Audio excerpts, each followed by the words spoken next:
Yo,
what up, what up, what up? Good morning. That sounds kind of cool.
Yo, my man. MJ. What's good, bro?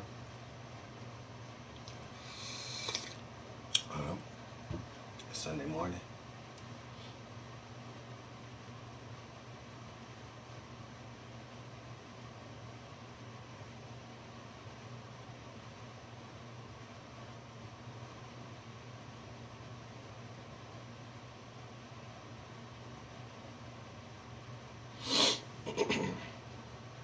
Yes, sir. Yes, sir. Got some hot coffee. Got some goddamn meditation.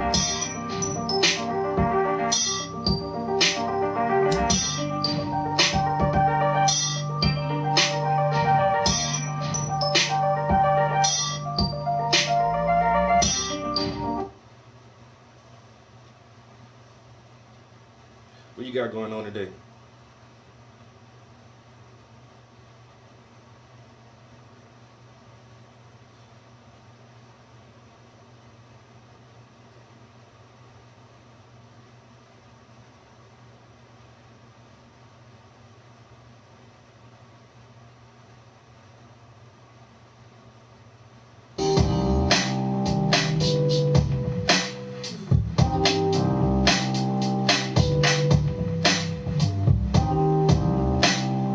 Hey, it's getting there. We getting there, bro. We getting there. Slowly but surely, you know.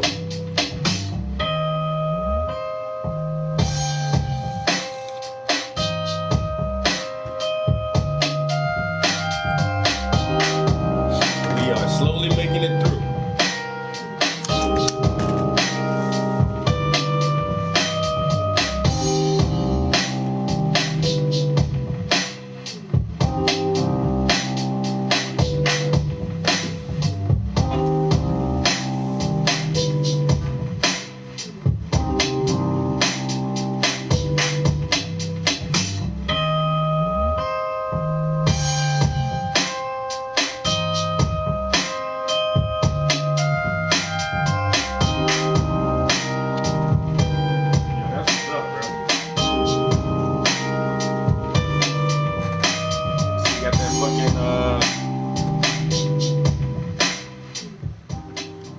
You put the varnish on it. Put that goddamn varnish on that thing. That's how you know it's a wrap. Once I clear coat it, that's when it's really done.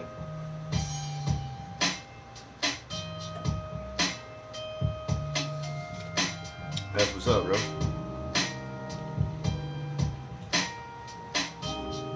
My man say you working on this something.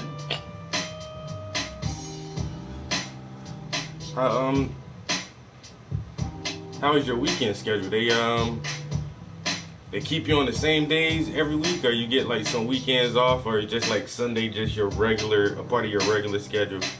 Cause one of my homeboys, like that was his schedule. He worked Sunday to Thursday, and he had Friday and Saturdays off instead of having Saturdays and Sundays off.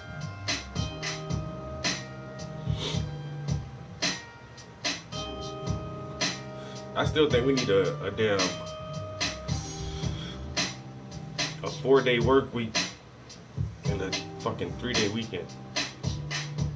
Honestly.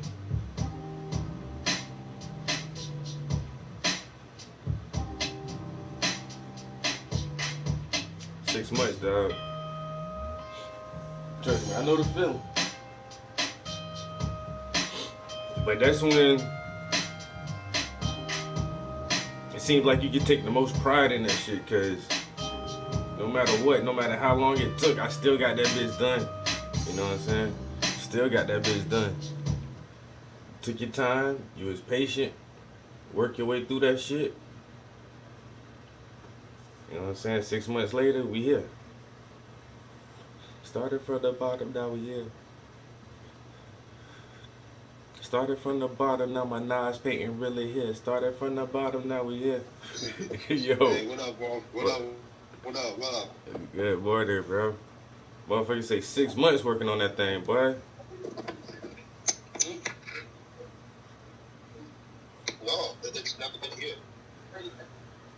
this one is 17, and the one over here is.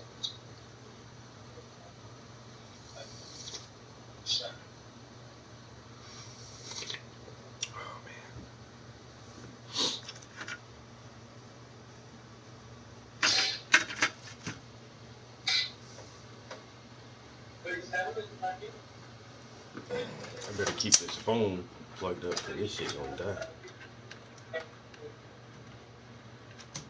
Alright, let me keep that on the charge.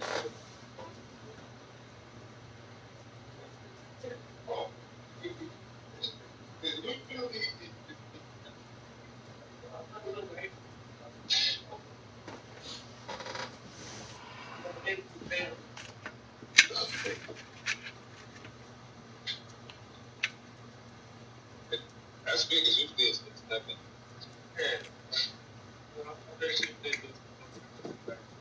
Okay. Yeah. Hey, sorry, bro. Nah, you good, nigga? You got it. You doing two things at once. My supervisor just slipped out of nowhere, so I had to be careful and cautious. Yo, so what do you do actually? Like you're a security guard? Yeah, I'm a security guard. Yeah.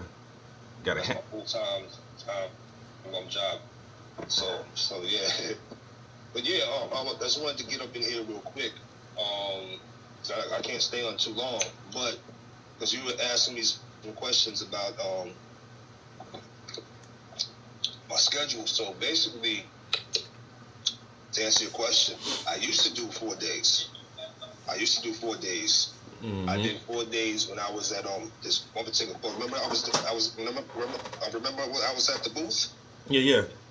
Yeah, so that's when I had like a 4-day schedule. I would work from 6 a.m. to 6 p.m. That would cover all my 40 hours. Yeah, 412. Hell yeah. Now I have 3 days off, which was the good part. That was the good part. The part I didn't enjoy was having to wake up so early. Mm-hmm. And then work all the way to 6 p.m., come home, and I only have like, 2 hours to myself, eat, do what I have to do, and sleep, get ready for the next day. So. But with the 12/4s, if you do 4/12s, you get 8 hours of overtime built into your fucking zone, right? Not exactly. The only time where I was able to do that was when the schedule started at like 4:30. Oh, then damn. they switched it after the pandemic. So then that was 6 a.m. to 6 p.m. Well, 12 and 12 is 24, and 24 and 24 is 48. I thought anything over 40 hours is overtime. You work 40-hour week, and anything over that. It's good. Well, here's the thing. On Thursdays, they would chop it only in 4 hours. So they could make it to 40. So they didn't want to pay me overtime. Yeah. Yeah, the last job I worked like that, I did 4/12s, but that's like automatic 8 hours overtime just because you're working 48 hours in a row. Word. My company's stingy with the money, so everybody's stingy with the money out. Yeah, they're stingy with the money, so they don't want to. Last week I told my job I need more money. Like I just had to tell my boss like, yo, I need more money. Yo. I've been here 5 years. Now I do 5 days. So where I work 8 hours each day. They tried to get me back on that schedule, but I said, nah, I'm good. If it's not in the booth, I'm good, because they shut that post down because a new building was built. So I'm good. So now when I come home, I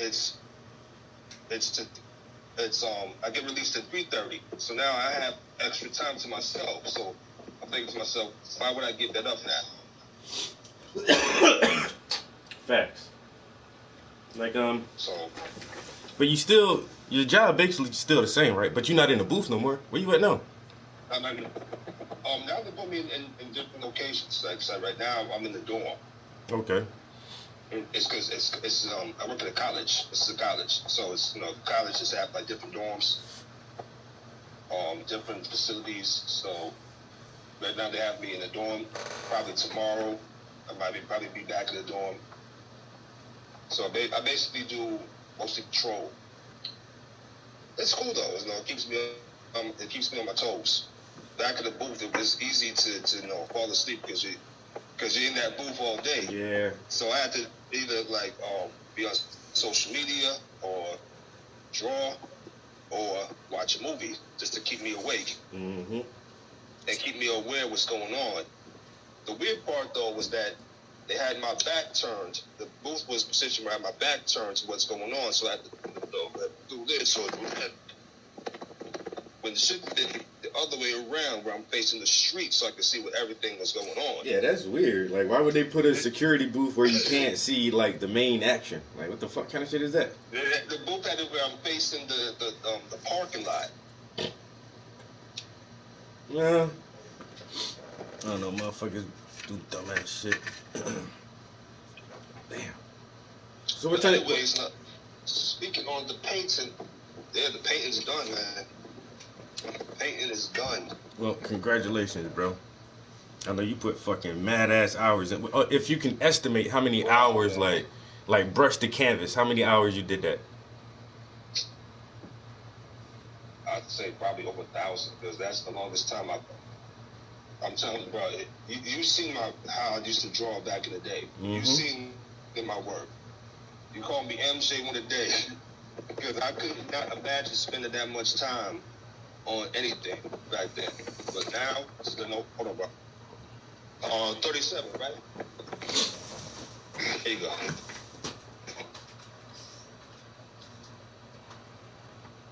Yeah, like I couldn't imagine seeing myself spending that much time on anything if that was me back then. Knowing what I know now and receiving the gems and the jewels from other like well experienced artists, ain't no way. So Well, I know you ain't gonna show it yet. Like you haven't posted like the final image yet, have you? no, I haven't posted it yet because my aim is to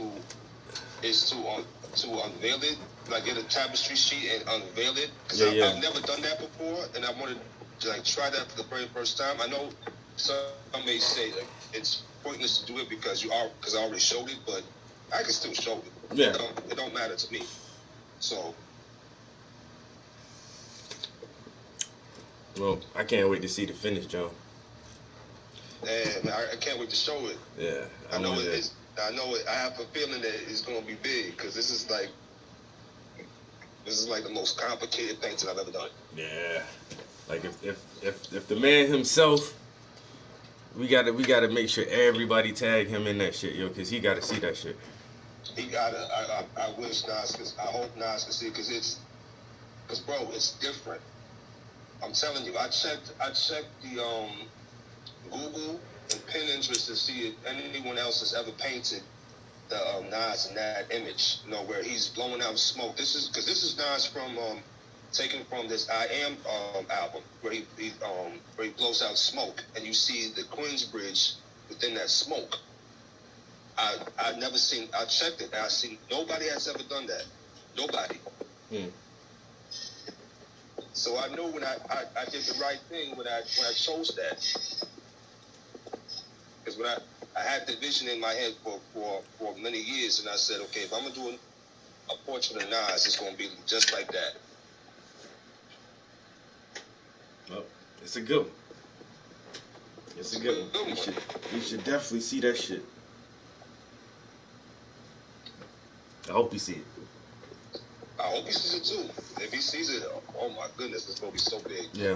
I hope you see that shit. Anyways, bro, let me get off before I get caught. Just wanted to get up in there and answer your questions, man. Yes, sir. Peace, bro. Peace, bro. Get back to your thing, man. Peace, all right, man. And now I'm gonna just continuing on. Hey, good morning, everybody. You know how we do. Sunday morning in the studio. Uh, Ain't nothing big. My man jumped on for a minute while he at work. That's how I know. Like once again, man.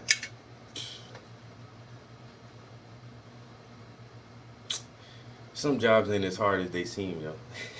Cause motherfuckers be doing all kind of shit while they at work. Yo, some days at my job, yo, excuse me. Some days I do be super fucking busy at work, but then some days I don't. Some days I just don't. They don't be shit to do sometimes. On days like that, I think you don't need to be at work. You know.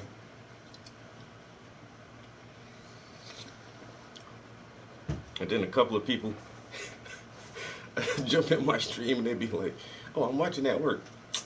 You watching TV at work? This is basically all it is. You just watching TV at work. You got easy job. If you can watch TV at work, you got easy job." My man say he be watching movies and be on social media all day. I don't know. My last job, you couldn't be on your phone at that shit. There was very, very little downtime. And then the machines that we operated, them shits were so sensitive and so finicky. Like one little hiccup, and if you don't catch it or if you don't like fucking acknowledge that shit immediately, the whole machine will go all crazy. Everything, it'll fuck up everything. So in that instance, like even if there was a minute or two of downtime, man, sometimes you just barely have enough time to go to the bathroom, and you got to make sure somebody watching your fucking machine when you step away from it. Like that shit was crazy. I hated that job. And then on days when the machines ran extremely well, when there was no issues or problems or anything, that's when that shit was super, super boring. Because there is like a hardcore no fucking phone policy on the floor while you at your station. But then watching the machines was just so fucking boring. Oh my god. And then the chemicals we use in that shit, like the material was this powder. It's like it's literally pulverized plastic. It's like powder, but it's plastic. And this fucking plastic dust is in the air all day. They recommend you wear fucking like dust masks and shit. Man, look.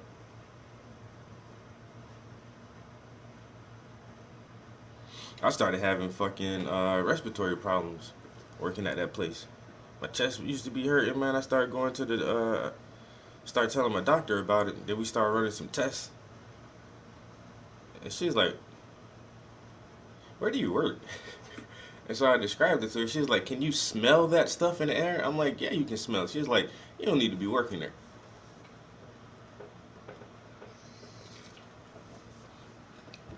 She was like, "Whatever that shit is that you working with," she's like, "That shit fucking you up." I know motherfuckers who work at that place long enough to retire. Nigga, y'all got cancer. I just know it. You work at this motherfucker for goddamn 25, 30 years, bro, you got cancer, bro. Ain't no way around that shit, man. You been around all these chemicals that long, know you got cancer. I probably got cancer from that shit. Probably got some cancer cells starting right now, some little polyps some way from breathing in pulverized plastic dust. That shit weird. That's why this art shit gotta pop somehow. I'm tired of working for other people. I'm tired of beating up my body and using my brain power and my creativity to advance someone else's agenda and to solidify their dreams. If you're not working towards your own dream, you're working towards someone else's.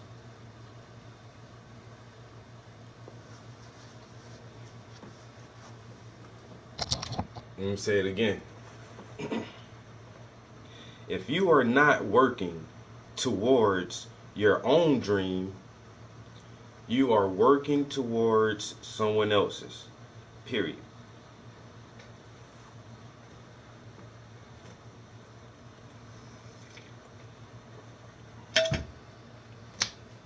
Work on your dream. You know, because somebody had a dream of being a manufacturer and owning their own plastics and chemical plants and having hundreds of employees, and I was a part of that dream for whoever that person was. The company I work for now was somebody's dream, and they dreamed of having a non-profit organization that would provide different services and programs for free to the community, and that was their dream, and I'm helping to further their dream. And if you work at a university, that university was the dream. That was somebody's baby, you know, and they wanted to build an educational institution that would provide the highest levels of knowledge and information to the younger generations to propel our society forward. And that was their dream. And this university was built, and these curriculums and the staff and everybody came here to further this dream. We all work towards somebody else's dream all the time. So you better be working towards yours, because ain't nobody else working towards your dream but you. I'll let you know that now. The only motherfucker trying to help you out is your damn self. The sooner motherfuckers realize that shit, the better.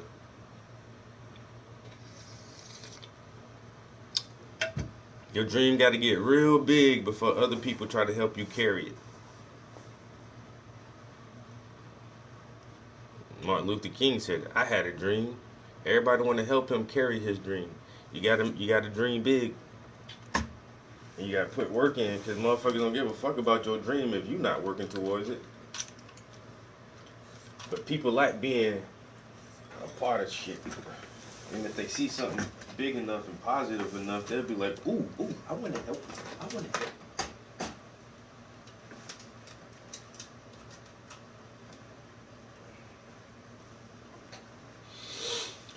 Oh boy. Alright, I was listening to the Garage Band beats, but I can't listen to the beats and hold the image up here at the same time, so I'm gonna take the Bluetooth off the iPad, put the Bluetooth on the laptop, and see if we can find something kind of interesting to listen to. Maybe.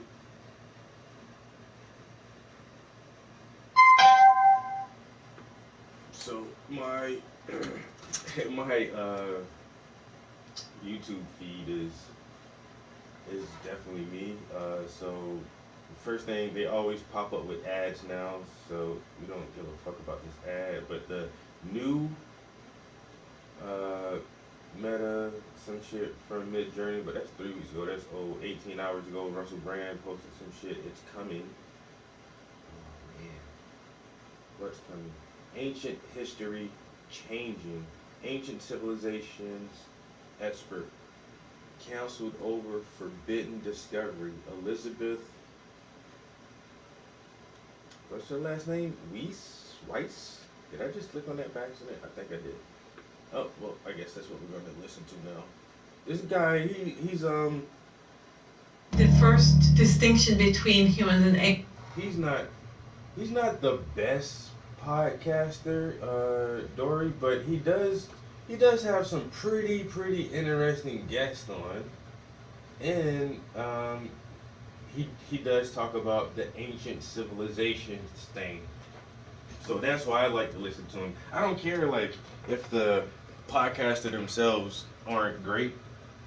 Just have good guests on it, because I rather listen to the experts, or people who have done more research than the average person. And so listening to stuff like this while I paint something like this might be a good morning.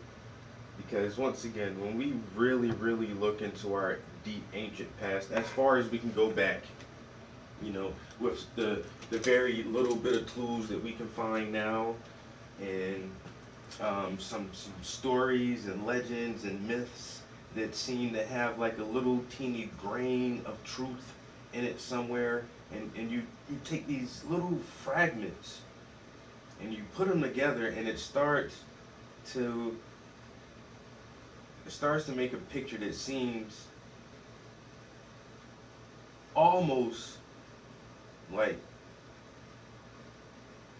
too big to be true.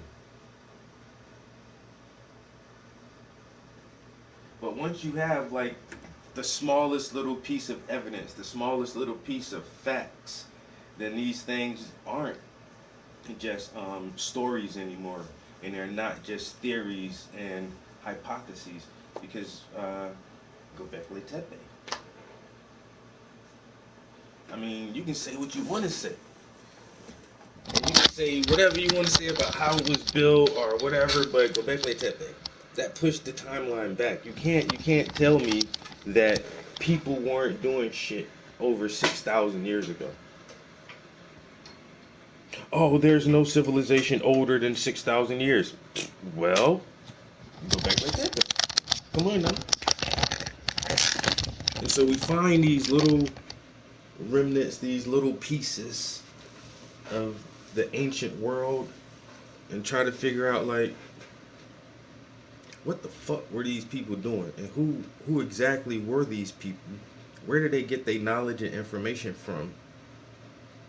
And how come most of these things seem to have sprang up out of nowhere and then almost immediately disappear into the darkness? Like, what the fuck happened to these people in these cultures?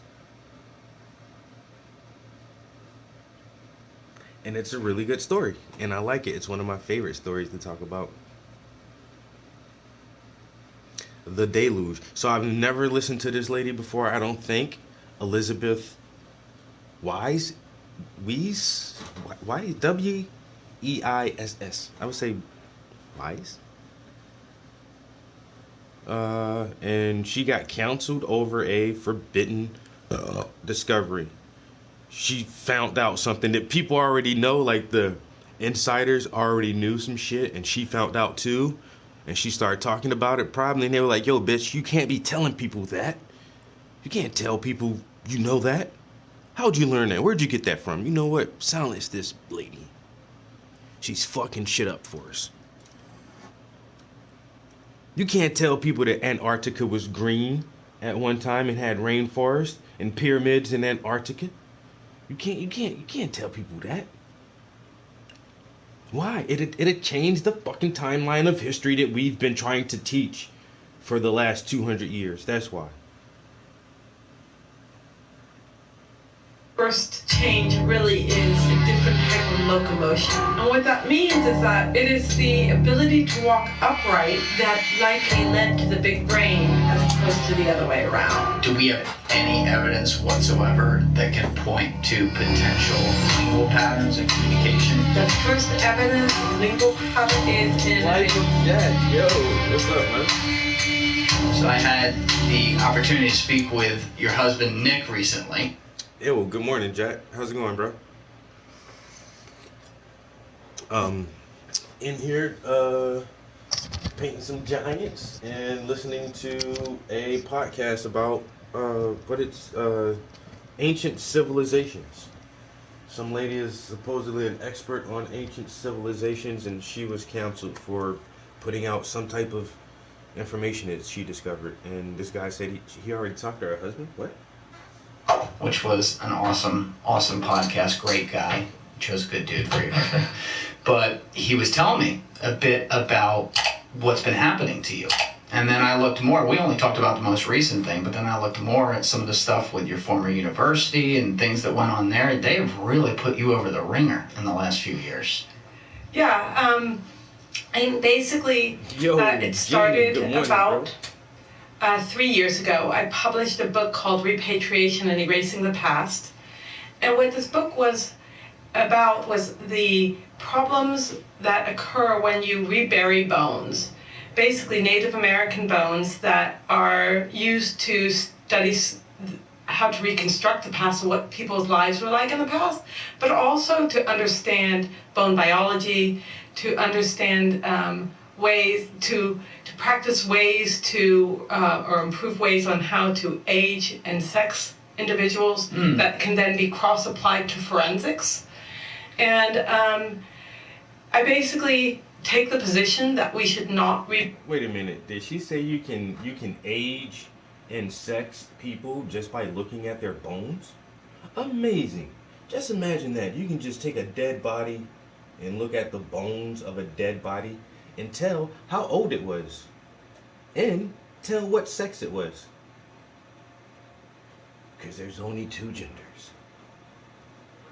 Remains. That would be a good start for your studies. And this is very controversial because there are laws that are for the repatriation and reburial of remains. The major one is the Native American Graves Protection and Repatriation Act, NAGPRA. But there are also like state laws like CalNAGPRA. And the book that I wrote and then got published, it was published in 2020. We timed it for the 30-year anniversary of NAGPRA.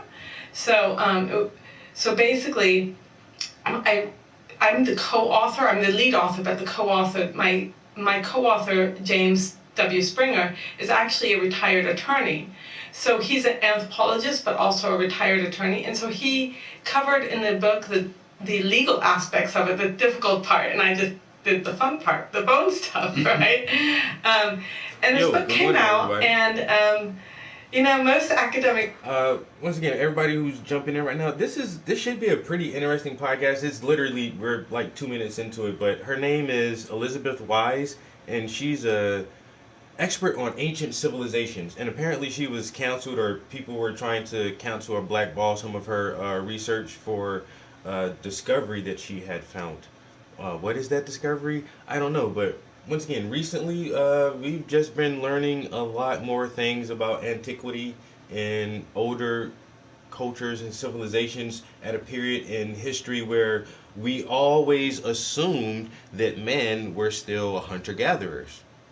But apparently, during the period of hunter-gathering, there were really, really advanced cultures and civilizations thriving at the same time. And so now we're at this point of trying to literally rewrite history. And there's a really big pushback from, the established sciences. And they don't like it. Which is weird, because I thought science wants to be proved wrong, and so that we know it's right. And the more we can prove things wrong, the more correct and accurate we are about the world. But when it comes to geology and archaeology and the study of ancient cultures and civilizations, like the established intellectuals don't want to change and redate things. And I'm old enough to remember Dr. Robert Schoch saying that the Sphinx was older than we thought. And that's one of the first things ever where people start saying, well, this is going to change history. We're going to have to rewrite history. And I'm like, I was in high school and trying to understand, like, how the fuck can you rewrite history if we already know, like, this chronological timeline, because there's been record keeping and everything. And then it's like, no. It hasn't been as chronological as we've been thought to believe. So I don't know. I always try to listen to as many people give their perspective on what was before, because who knows what was before? Once again, even when you just read the Bible and they tell this story of David and Goliath. And people say, oh, giants aren't real, but you believe in the Bible, though, right? And the Bible says that when the one group of people tried to go somewhere, wait a minute, it's early on, I forget the names. It wasn't the Canaanites. And they went somewhere, and they were supposed to go try to fucking take this land from these people. But when they got there, they was like, yo, We not fighting these motherfuckers, yo. They all giants. We look like grasshoppers to them. How does a normal man look like a grasshopper compared to another man? It's like, yo, we cannot fight these motherfuckers, yo. They are giants. And so, what was before? And are these just like, once again, stories, legends, myths? Or is this just made up shit that people, you know, back in the day just couldn't distinguish between someone who's 7 feet tall and someone who's fucking 15 and 20 feet tall? Who knows? Don't cause any controversy. Actually, I would say that most academic books are not read by even other academics. But the book came out in September, and then or maybe October, so late September, early October, and by December, we had heard from our publishers with University of Florida Press that they were in crisis mode because there was a campaign to get the book depublished, otherwise known as censoring. Yeah, right? Literally. And this was, they wrote the academics who wanted the book not to be published wrote an open letter against the book, calling it racist and saying that we had Victorian perspective and those kinds of things, anti-indigenous. What do you mean by Victorian perspective? Well, basically, perspective from the 1800s. Yeah. So I would consider myself then in good company since that was when Darwin was around. Yeah. But yeah, so basically just saying that we're antiquated. Whoa, lady, you threw me all the way off. You threw me all the way off just now. Shit. Fuck. I would have been in good company since that's when Darwin was around. No. Darwin was a big racist. He was a huge racist. That's his whole book, was trying to prove that like one race is better than another. That's not good company, lady. I'm still listening to you anyway. I don't, hey, you still gotta listen to people you disagree with. I would not say that I'm in good company if I met Charles Darwin. I mean, I will respect your work. Brilliant scientist, you did a lot of good work, man. But you're not a good person, nigga. Way, and that we didn't. That we were. I think that the most scandalous thing to say in some ways is that they were calling us racists, and I couldn't quite. Someone just Google the full title of Darwin's book. The theory of, what is it, of evolution and divergence of species, or some shit like that. But the full title has like some weird racial tones in it. It's I don't know. But once again, a lot of good research, and we still use a lot of that stuff. I think his one of his hardcore premises was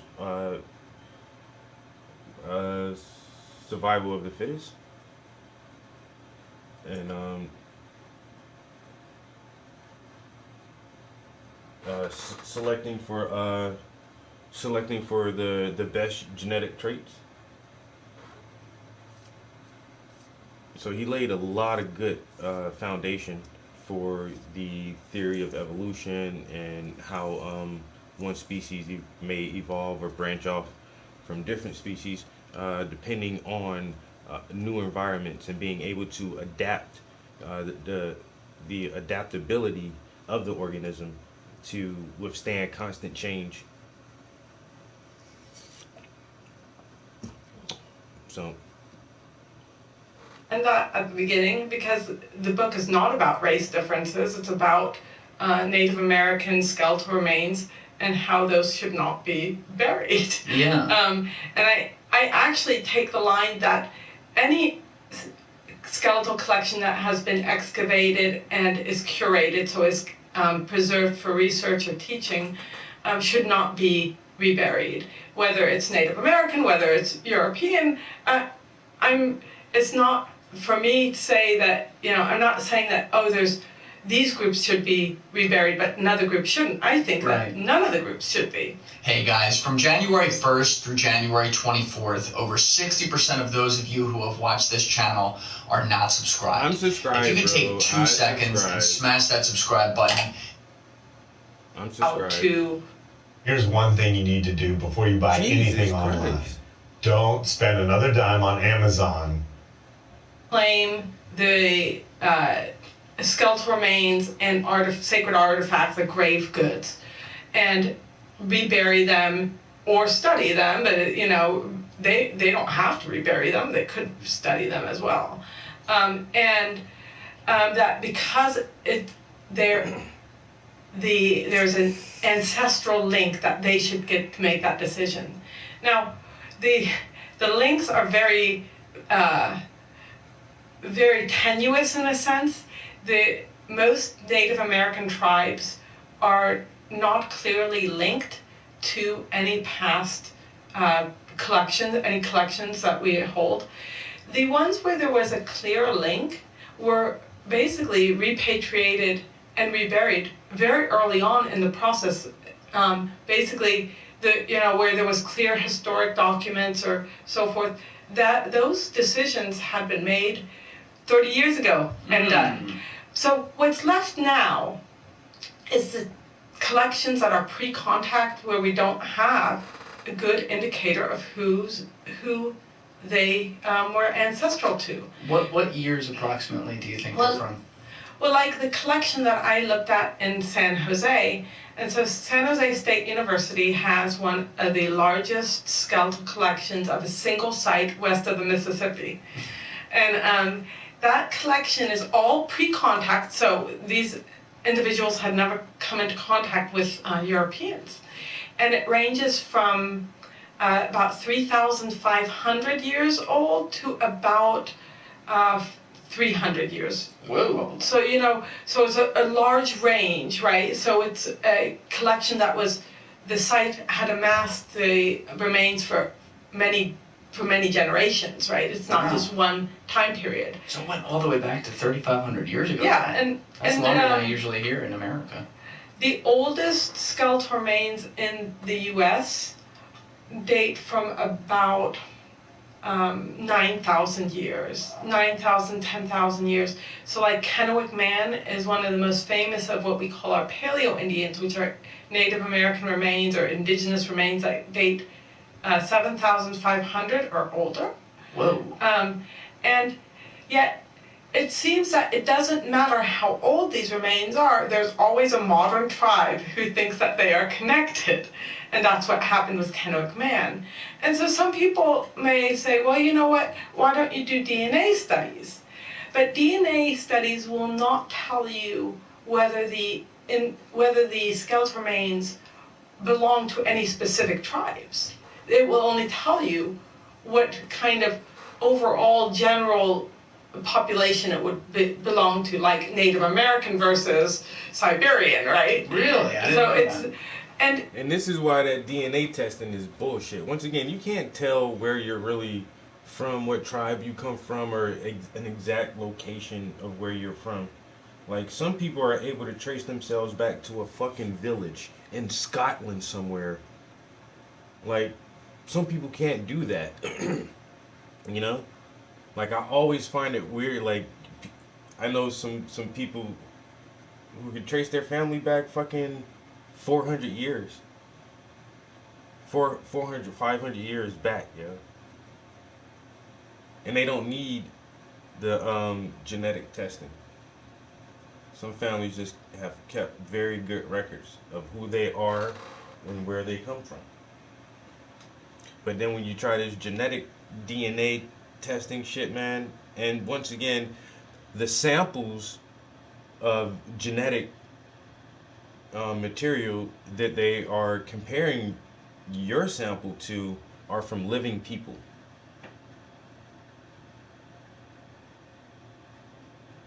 They're not comparing your DNA to ancient people from different parts of the world, just to more modern day people.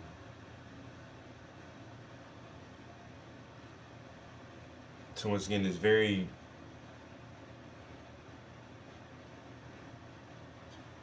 goddamn obtuse about its results of, I'm 13% this and 14% that and 2% this, and it's like, man, get that shit the fuck out of here.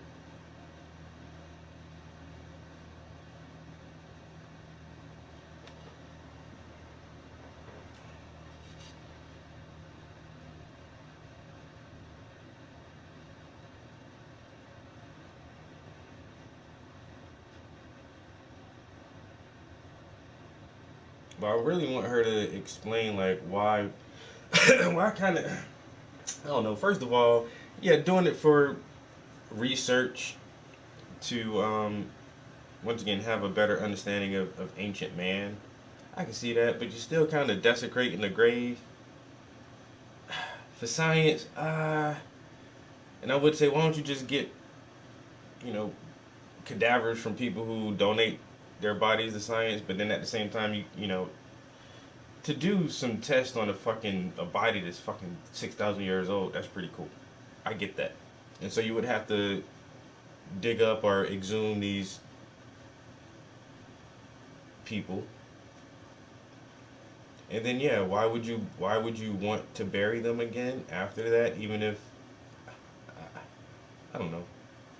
And somebody said she's racist for that, like, cause she says not to bury it back. You've already disturbed a motherfucking corpse. You already fucking did whatever testing. Why would you bury it? Just keep it on file somewhere for future scientists, so they don't have to keep digging up more fucking bodies and shit. I don't know. But she said that one of the oldest human corpses that they found in America is like 9,000 years old, and I think that was past the Clovis layer. I think the Clovis layer they were saying was like, once again, right at like 5,000 to 6,000 years, but they already knew like there was people here before that, and on the continent of what we call the North America, more specifically the United States of America area. This was definitely inhabited. Fucking, once again, 12, 13, 14,000 years ago, people were here doing stuff.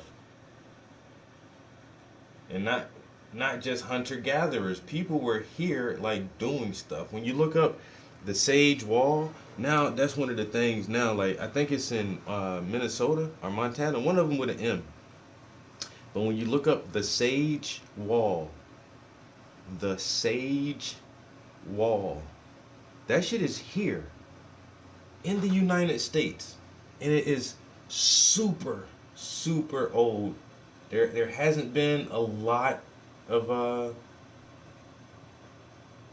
like testing and stuff done on it yet, but I think that the family who owns the land, they are in talks with a university to actually have like some really in-depth tests done and some studies done on this fucking wall. But once again, if you see that type of structure, and if we can get a rough date on it, man, people were here doing big stuff, chilling. You know what I'm saying? 13,000 years ago, they were here doing big stuff, just chilling.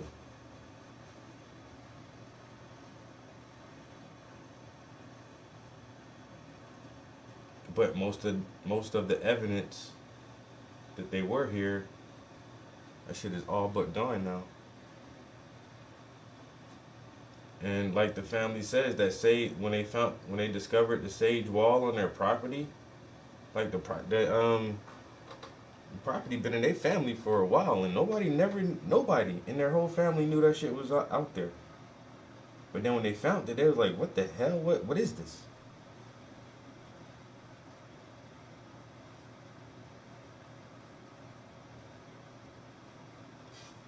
A lot of people think that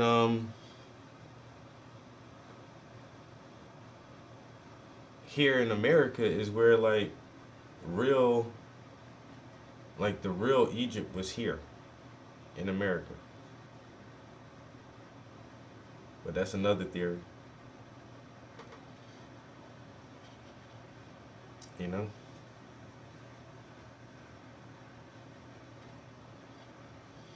Tribes themselves don't use DNA to determine who's in the tribe. They use what they call blood quantum a lot of times, which has nothing to do with blood, but rather is tracing family trees, right?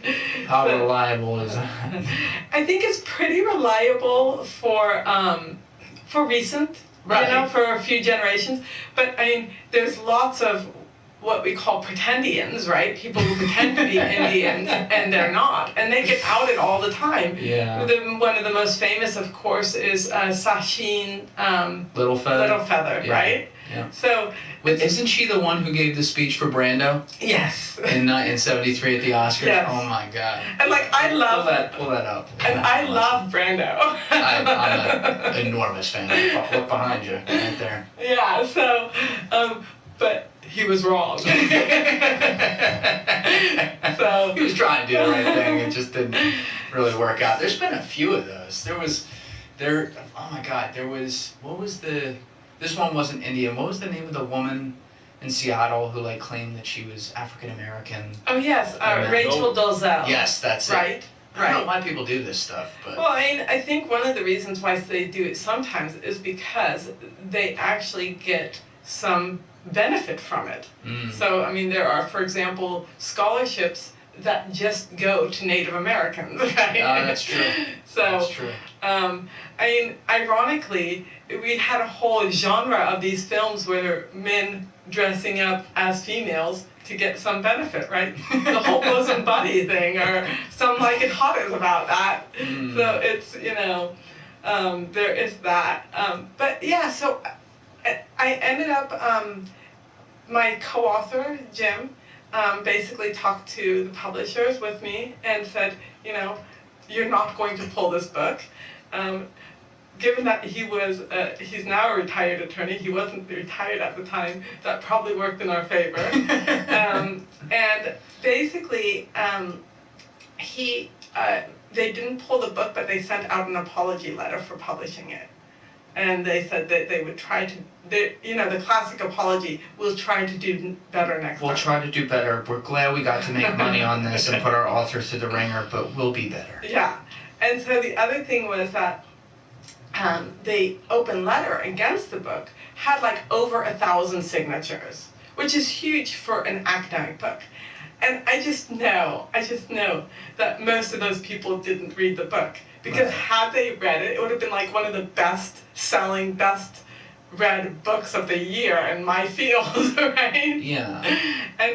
And the other thing is that the letter came so quickly after it came out that it seemed unlikely that people had read it. And then, you know, that people would sign it, and then a whole bunch of other people would sign it. Half of my department signed it, and all of the graduate students. So it was a huge thing. And so what basically ended up happening is I called the chair of my department to let him know. And he's like, oh yeah, I've seen some of this trouble. No worries, thanks for keeping me up to date. And he acted sympathetic.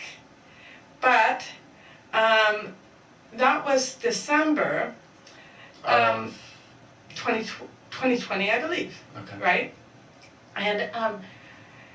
And when I applied for leave so that I wouldn't have to teach during the time I was working on the book, I had a book proposal that explained what I was going to write about, right? And my chair had to approve that proposal and write his comments. And he was like, oh, Elizabeth takes a very controversial perspective on the repatriation issue. We love her for it, type of thing. And say, this will bring the university, will have a national or international reputation, and, you know, very positive. After it all blew up, he was not so positive at all. Yeah, using the word controversial, when I hear that, and I hear them leading with a word like controversial, that tells me it's going to point in the hedge direction if it goes wrong. Yeah. That's why I laugh when I heard that. And so, you know, I have been at San Jose State, and I'm actually still a professor there until May. Then I will retire. And I'll be professor emeritus, which is basically status of a retired professor, so they still, have certain privileges there, but not, I'm not required to teach or things like that. Basically, what ended up happening is there were a couple other things that were bubbling away during this winter of 2020 to 2021. And of course, we get COVID around that time too, and so a couple things that ended up happening beyond the book was that I had a colleague, another professor in the department, who put out an email on the listserv that basically said that graduate students should use this database called Cite Black Authors to make sure that they cite Black authors for citational justice. And I sent a reply to that, very polite, and I said, I know this is well-intentioned, however, I recommend that students cite the authors who did the best work, regardless of their skin color. Something along those lines, right? Very controversial. Yes. So that was another thing that people were upset about. And then I went to a webinar for my university wanted to start a Native American Studies Center, and so I went to the webinar.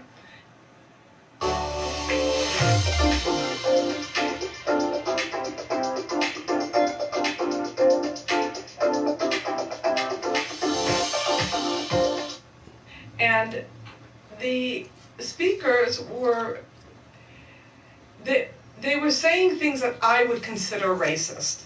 For example, they said that in a Native American Studies Center, you should not, if at all possible, you should not have Hispanics in the office. What?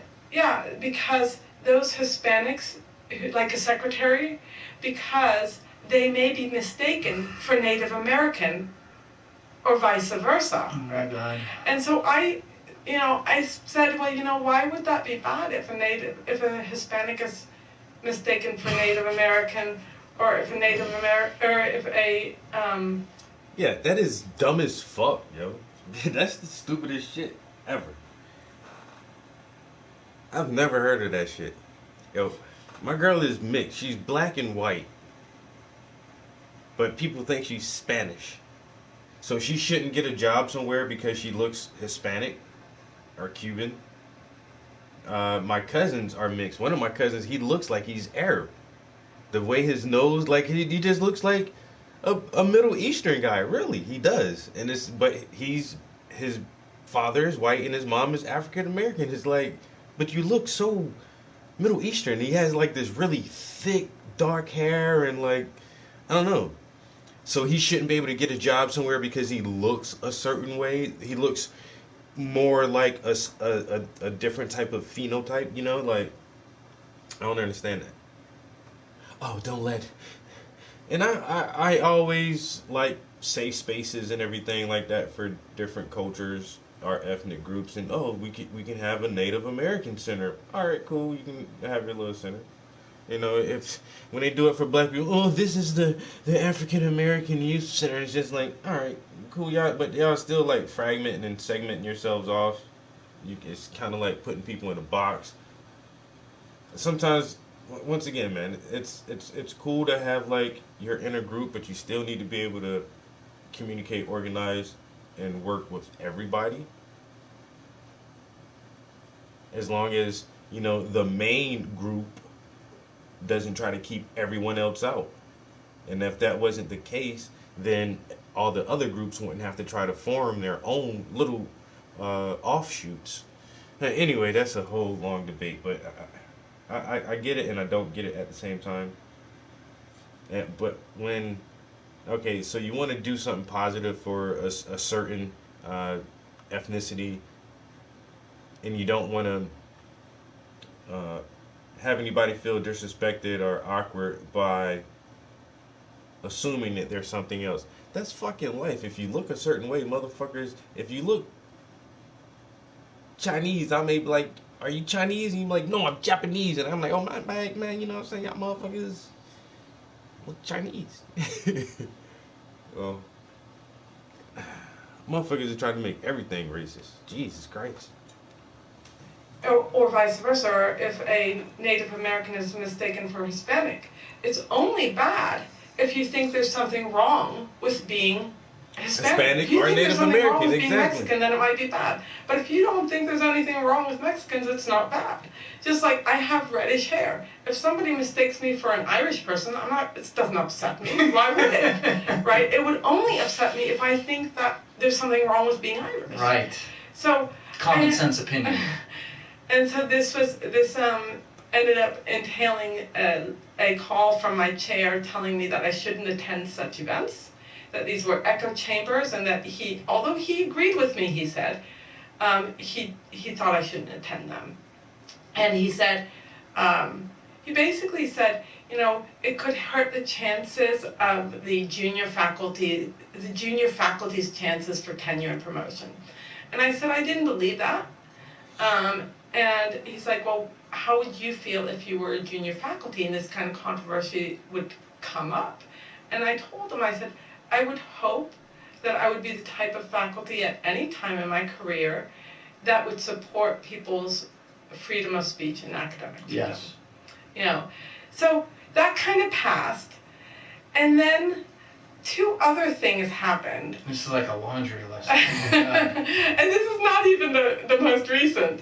Right? 2 other things happened. Can I say one thing before you say it? I just want to keep everyone out there. We are going to talk all about your actual research today as well, and go through some cool history and stuff. I wanted to make sure at the beginning here you got to outline all this bullshit that has happened to you so that we get that on the table. But Absolutely. Please continue. So the other things that happened was I wrote an op-ed for the Mercury News, which is the Bay Area's newspaper, main newspaper I should say, about the new laws for reburying bones, the CalNAGPRA's new laws. So the California Native American Graves Protection and Repatriation Act. Damn, that's a long title. I said that CalNAGPRA was like the federal law, NAGPRA, but on steroids. Because the position is that if there's a different disagreement between the Native Americans' perspective and the scientist's perspective, you have to give deference to the Native Americans. And so it's not a balance, it's not a preponderance of evidence, it's basically, so what is the whole point of even debating anything then if you're just going to say, well, you are always wrong if you disagree with the other group. That's the problem. And so when this op-ed came out, I had like a huge number of tweets about it, like negative tweets about it, from what I would call the pro-repatriation group. And it's kind of interesting. Most of the tweets were very personal attacks. A lot of them were like, "Oh, you're a grave robber, ghoul," things like that. And then I posted a photo not too long after. And I kind of do look at it. It is research and science, but it is grave robbing at the same time. I mean, it is literally you are taking a dead body out of a grave. What else? I mean, and this person didn't give you permission. None of their family gave you permission, so you're literally stealing. You are robbing the grave. You are grave robbers. I mean, what's the famous painter? Da Vinci. He was a grave robber. That's how he learned the human anatomy so well. They didn't have ready-made textbooks and shit about the fucking human body. People had to see that shit. You know what I'm saying? To understand like how the tendons connect to the bones and how the bones connect to the muscles and how each muscle connect to other muscles. Yo, motherfuckers had to see that shit, bro, with dead, like real dead bodies. And they paid people to go rob graves. Been doing this forever. And yeah, it is in the name of science, so you can educate yourself and once again know more about the nature of reality in this world that we live in, and have a fundamental understanding of some of the most complex workings, I think that is a good thing. But in order to do that, you still gotta rob a grave. So you can't just say it's not grave robbing.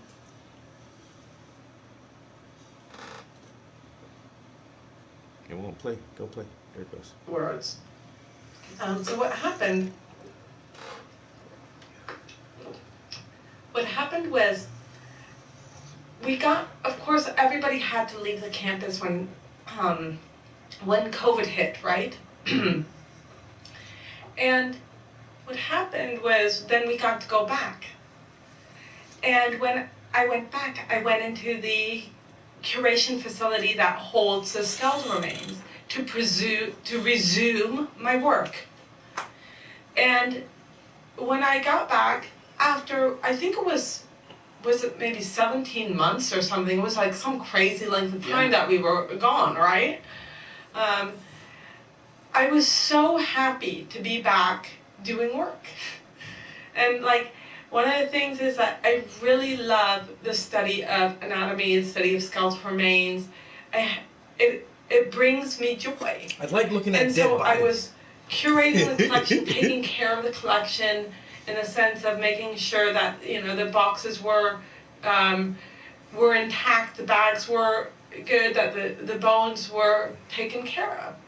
And I opened one of the boxes, and there was one of the individuals that I had many times seen when I've done research. And I held the skull and I thought, wow, I'm so happy to be back here. And so I took a photo and I tweeted that photo and I said, so happy to be back with old friends.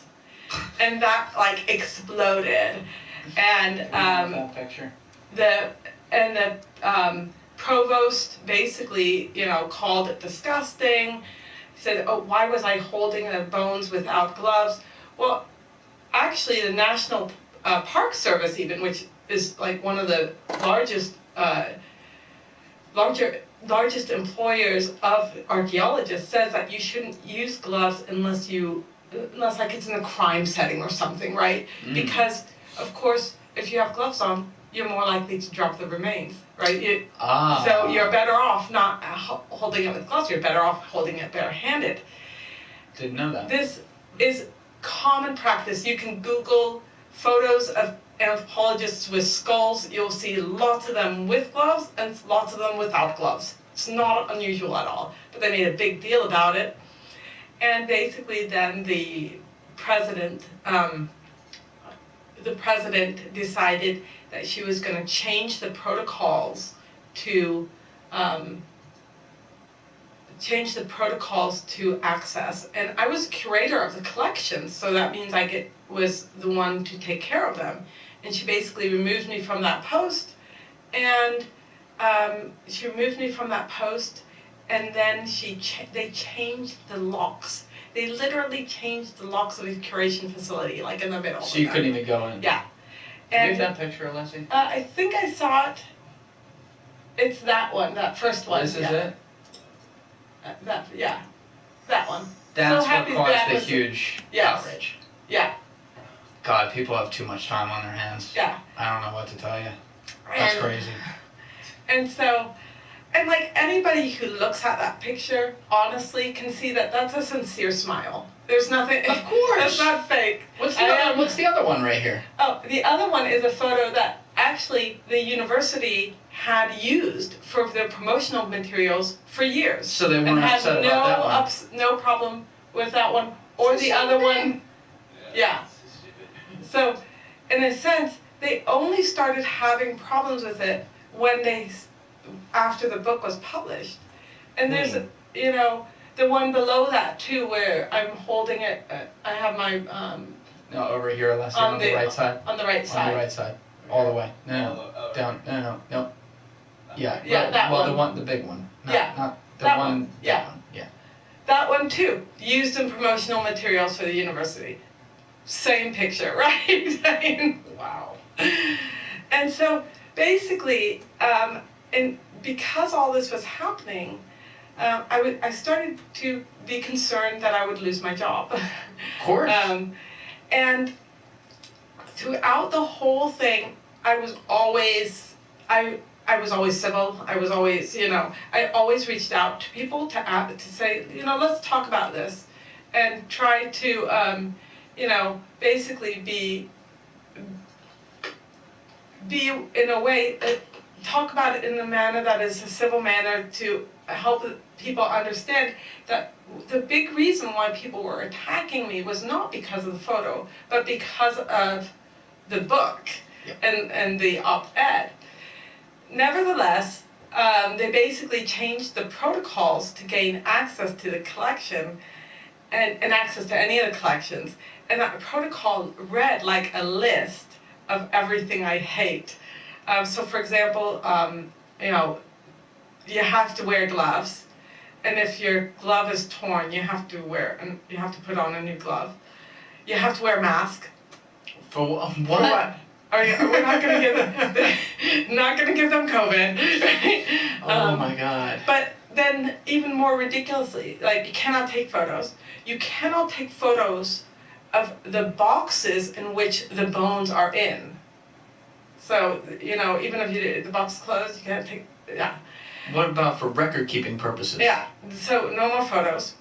And then, unbelievably, they decided to also have some behavioral guidance that says you cannot cuss.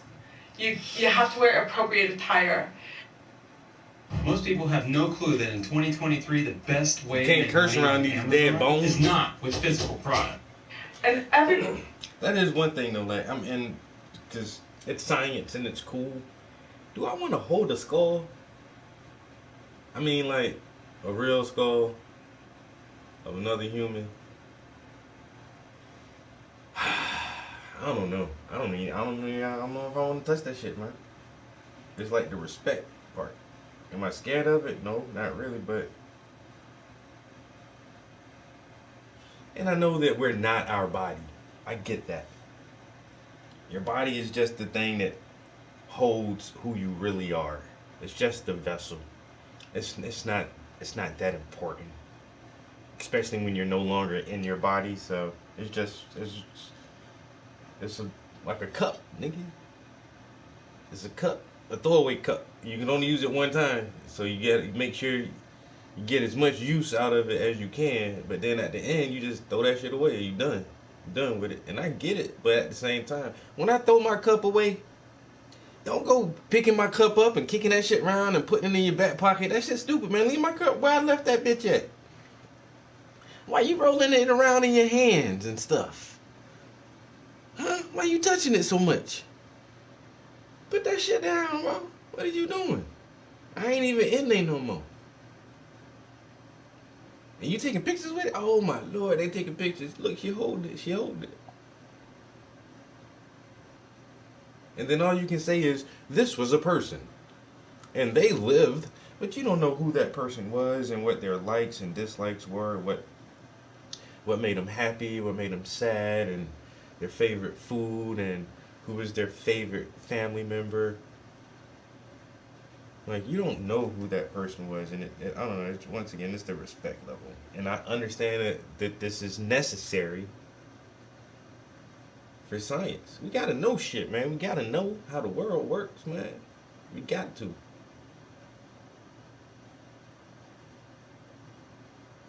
But I don't wanna sign up for that job. I don't wanna do that job.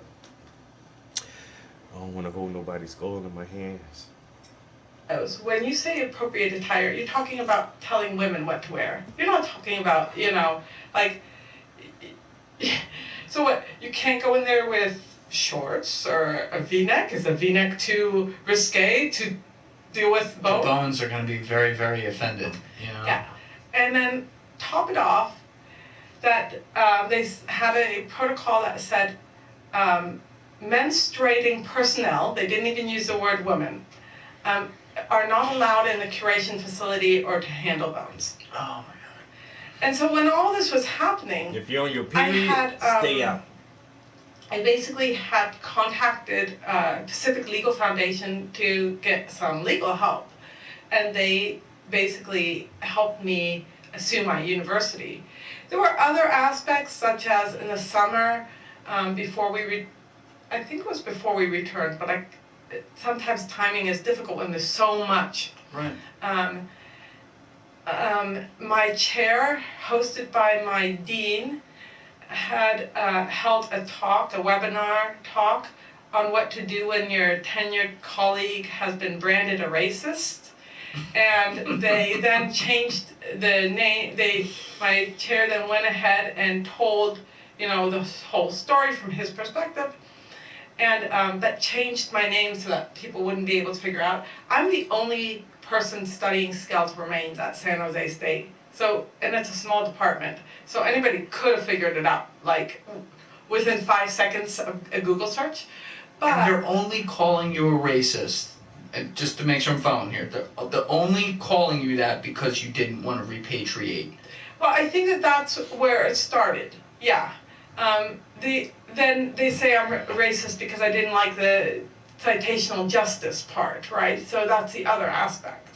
So there's the Cite Black Authors, and then the Native American Studies Center. Oh my God. But they changed when my chair talked about it. He changed my name from Professor Weiss to Professor Jones. So to try to hide my identity, so after and basically what he said during that talk was that what to do if you have this this evil in your department is to keep resources away from them and try to take them out of their class or out of their classes and just kind of things like. At first he was like, no, I'm not worried about the classroom because Professor Jones doesn't teach her perspective in the classroom, doesn't use her materials in the classroom. And I do, of course. I teach both perspectives. That's how a good professor does. I wouldn't say I'm an excellent professor, but I did try to keep things balanced. But basically, when he was challenged, they said, well, what about if Professor Jones decided to assign her book? And he said, well, yeah, then I might consider taking her out of the class. So when he said all this, that was basically the big jumping off point for this lawsuit. So that kind of triggered the biggest step in there. So along with all the stuff happening at my university, I was to give a talk at the Society for American Archaeology, which was online because of COVID. And this is the largest academic archaeology association or organization in the U.S. And so I had submitted an abstract and basically got accepted. And the abstract challenged the use of creation myths to make determinations on whether bones should go back. So most anthropologists would agree that you shouldn't use like the biblical creation myths to try to reconstruct what happened in the past. But they have no problem accepting creation myths from Native Americans. And so my perspective is that they're both creation myths, and neither should be used to determine what we can and cannot study. So after that talk ran, they did take it off the platform and issue an apology and basically said, we'll make sure that this kind of thing doesn't happen again. So so that was another aspect of it. So all of these things are happening within a fairly short period of time. In the meantime, I was desperate to get back into studying skeletal remains, and there was one collection. There was actually 3 things that I was trying to gain access to in order to rebuild my my scholarly or my research career. One of the things is animal bones, non-human animal bones that are clearly not grave goods. So like if you have a bird bone whistle that's buried with the individual, I would say that's a grave good. interested in that because that falls under NAGPRA. But the other animal bones, basically like the refuse, like the deer that they butchered to eat. And part of the reason why I was interested in gaining access to animal bones is that a lot of my research is actually about bone biology and not just specific to reconstructing the past. And so I figured I had a few ideas that I could use animal bones for as a substitute for human bones. Upon requesting those animal bones, which are not under NAGPRA or CalNAGPRA, which only deals with human remains and sacred artifacts, I was told that the tribe had decided that the animal bones, all animal bones, were sacred, and I would not be getting access to them. So basically they decided that those were sacred, and unfortunately when I was suing my university for access, the judge, I would say, misunderstood the law, and her understanding of deference to the tribe was that deference was to mean that everything they say goes, whereas basically deference even in CalNAGPRA, which I'm completely opposed to, but I can understand the nuance from it. Is that basically in relation to human remains and sacred artifacts. That doesn't mean that they can say everything is sacred. And the definition of sacred is something that you need, the definition in the law, I should say, is that it's something that would be needed for a religious ritual. Did they say this? I just want to make sure I follow this part. Did they make this sacred remains claim about the animals as a result of you looking into it specifically, or had they already said it before and now we're just like reinforcing their little bullshit law? They had never claimed that they were sacred before. It just came right after I asked for it. There you go. And then the other aspect was, so that was, strike one. Says, right? I think we're on like strike 8 now, according to these people. The other aspect was I asked for x-rays. Now, I've done x-ray and CT scan studies since 1997. So this is one area of my research, is looking at bones with x-rays and CT scans. And so a large amount of x-rays have been taken from these skeletal remains, and they're housed in the curation facility. They're housed in that room. And so I asked for access to the x-rays, and lo and behold, the x-rays are now sacred. Now, x-rays cannot be sacred because they didn't have x-rays in the past. How many years? And so they could not have been used in their traditional ancient rituals. But, and Nick has, his line is that if I had asked for a pencil, it would have turned sacred. That it didn't matter what I asked for. The third thing that I asked for was a collection from Carthage, Tunisia. And they actually did ask the tribe whether this collection was related to them, and the tribe said no. I think now, if they would ask them again, I have the feeling they probably would, realizing that they could get away with it, they probably would say yes, But they took, the university took 10 months to grant me access to the Carthage collection, looking for a way to keep me away. I finally did get access to it. But the Carthage collection, although it's kind of interesting because it's like 6th, 7th century Carthage, Tunisia, around the circus times of, the Byzantine circus. As winter weather moves into Pennsylvania, Governor Josh Shapiro is warming up for his second year in office. But in his first year, Shapiro broke his... It's a very poorly preserved collection. And the reason why it's poorly preserved is twofold.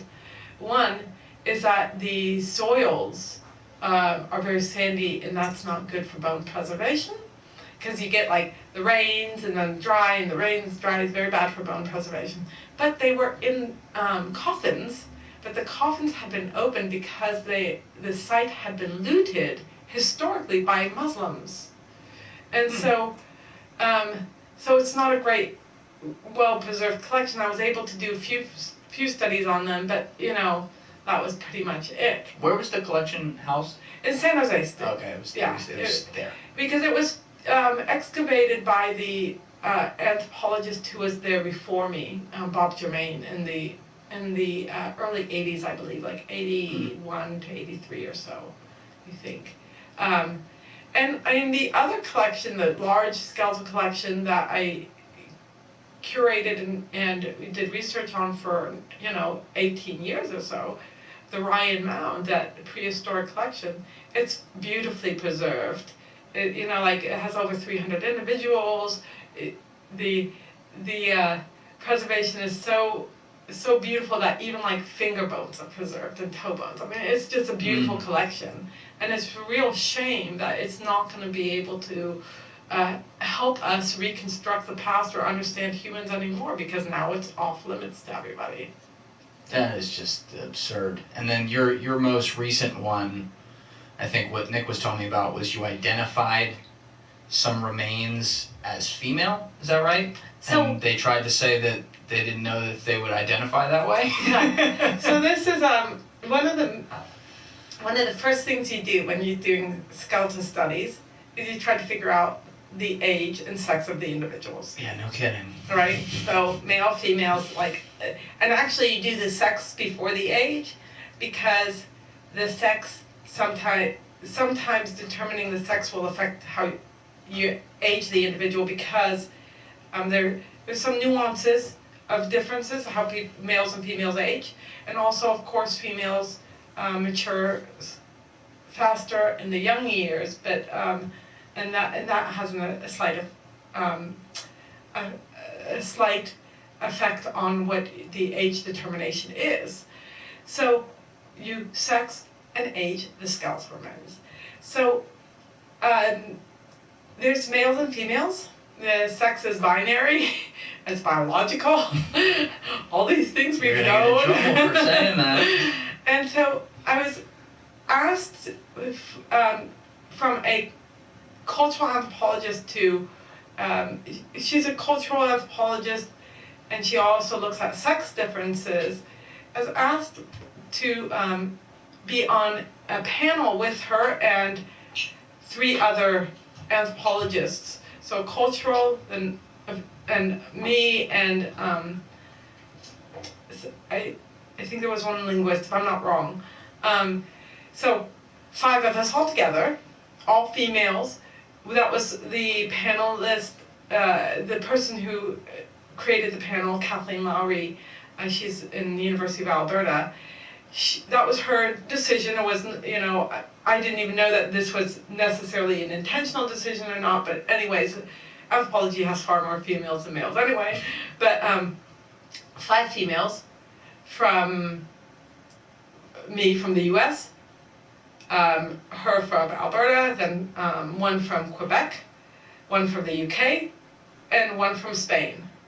So 3 languages, 4 countries, 5 females, and we all agreed that the panel should be on binary biological sex, but we had different perspectives on other aspects, right? So, for example, some of them are concerned about the sex gap between males and females in technology.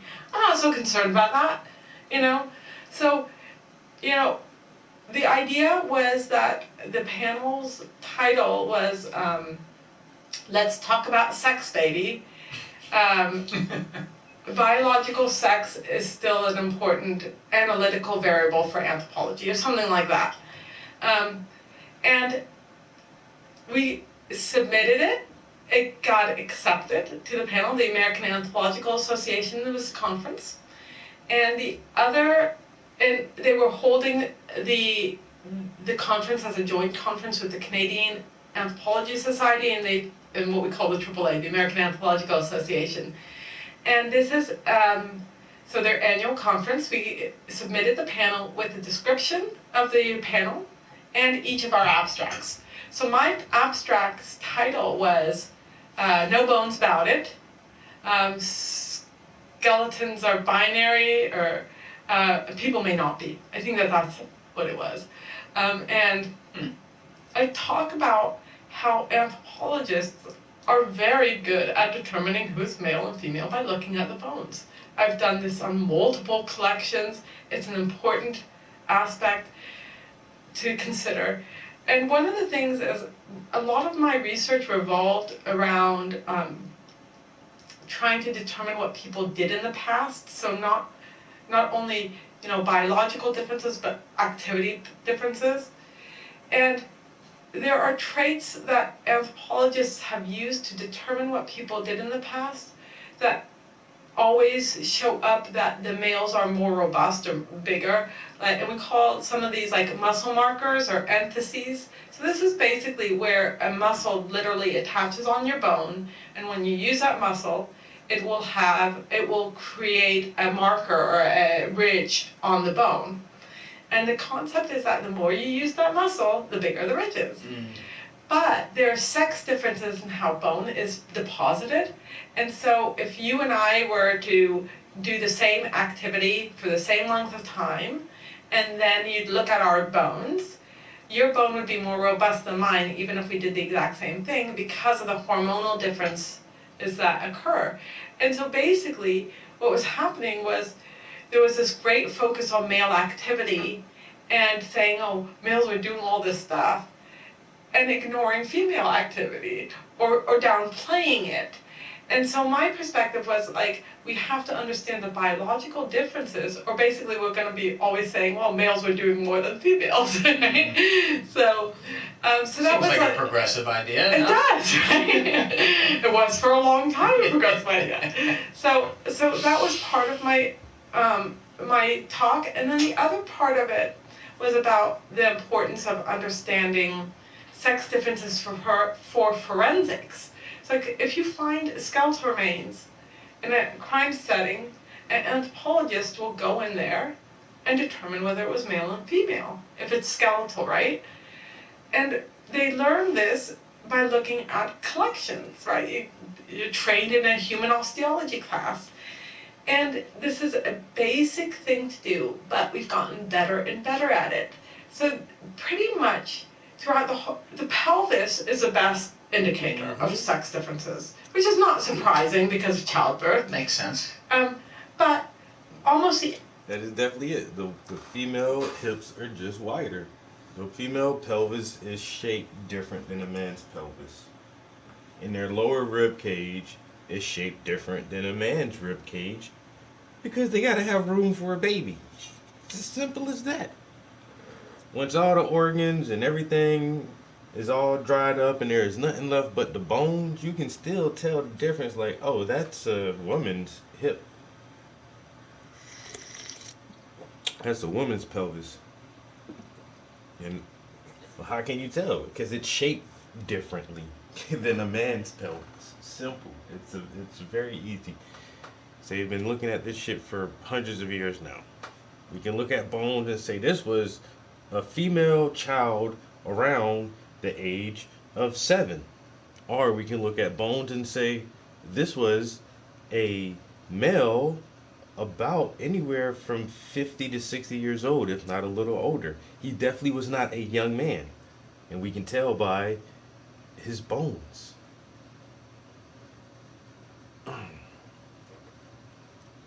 Higher skeleton can be used to determine male and female differences. And if you use multiple traits, then you can get practically 100%.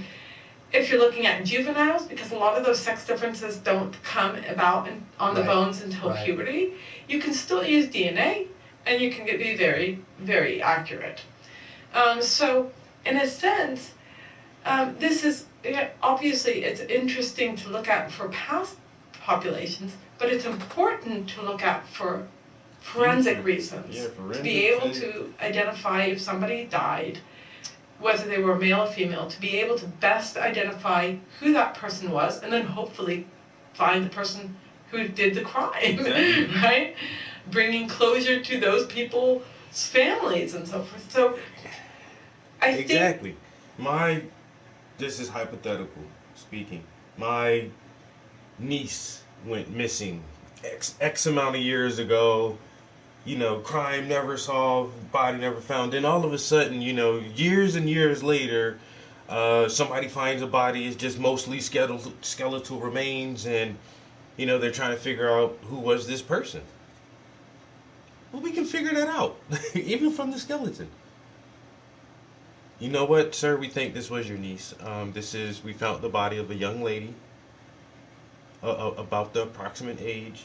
The decomposition would be in line with how long ago she went missing, and now we're currently doing some DNA testing.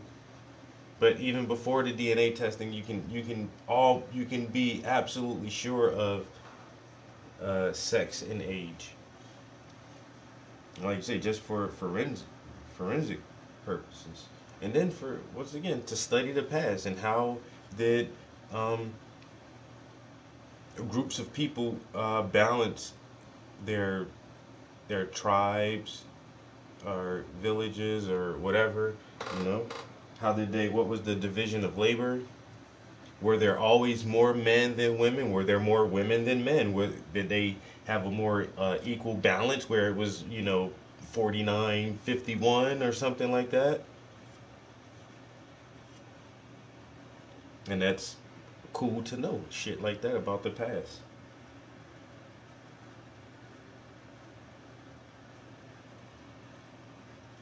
The problem when you say that sex is not binary is that you then think, okay, well, we don't have to improve our methods because anybody who we can't identify as male or female, and of course there will always be times when you can't do the identification because the remains are not well enough preserved, and so we get better and better the more we study them, and we could improve our methods.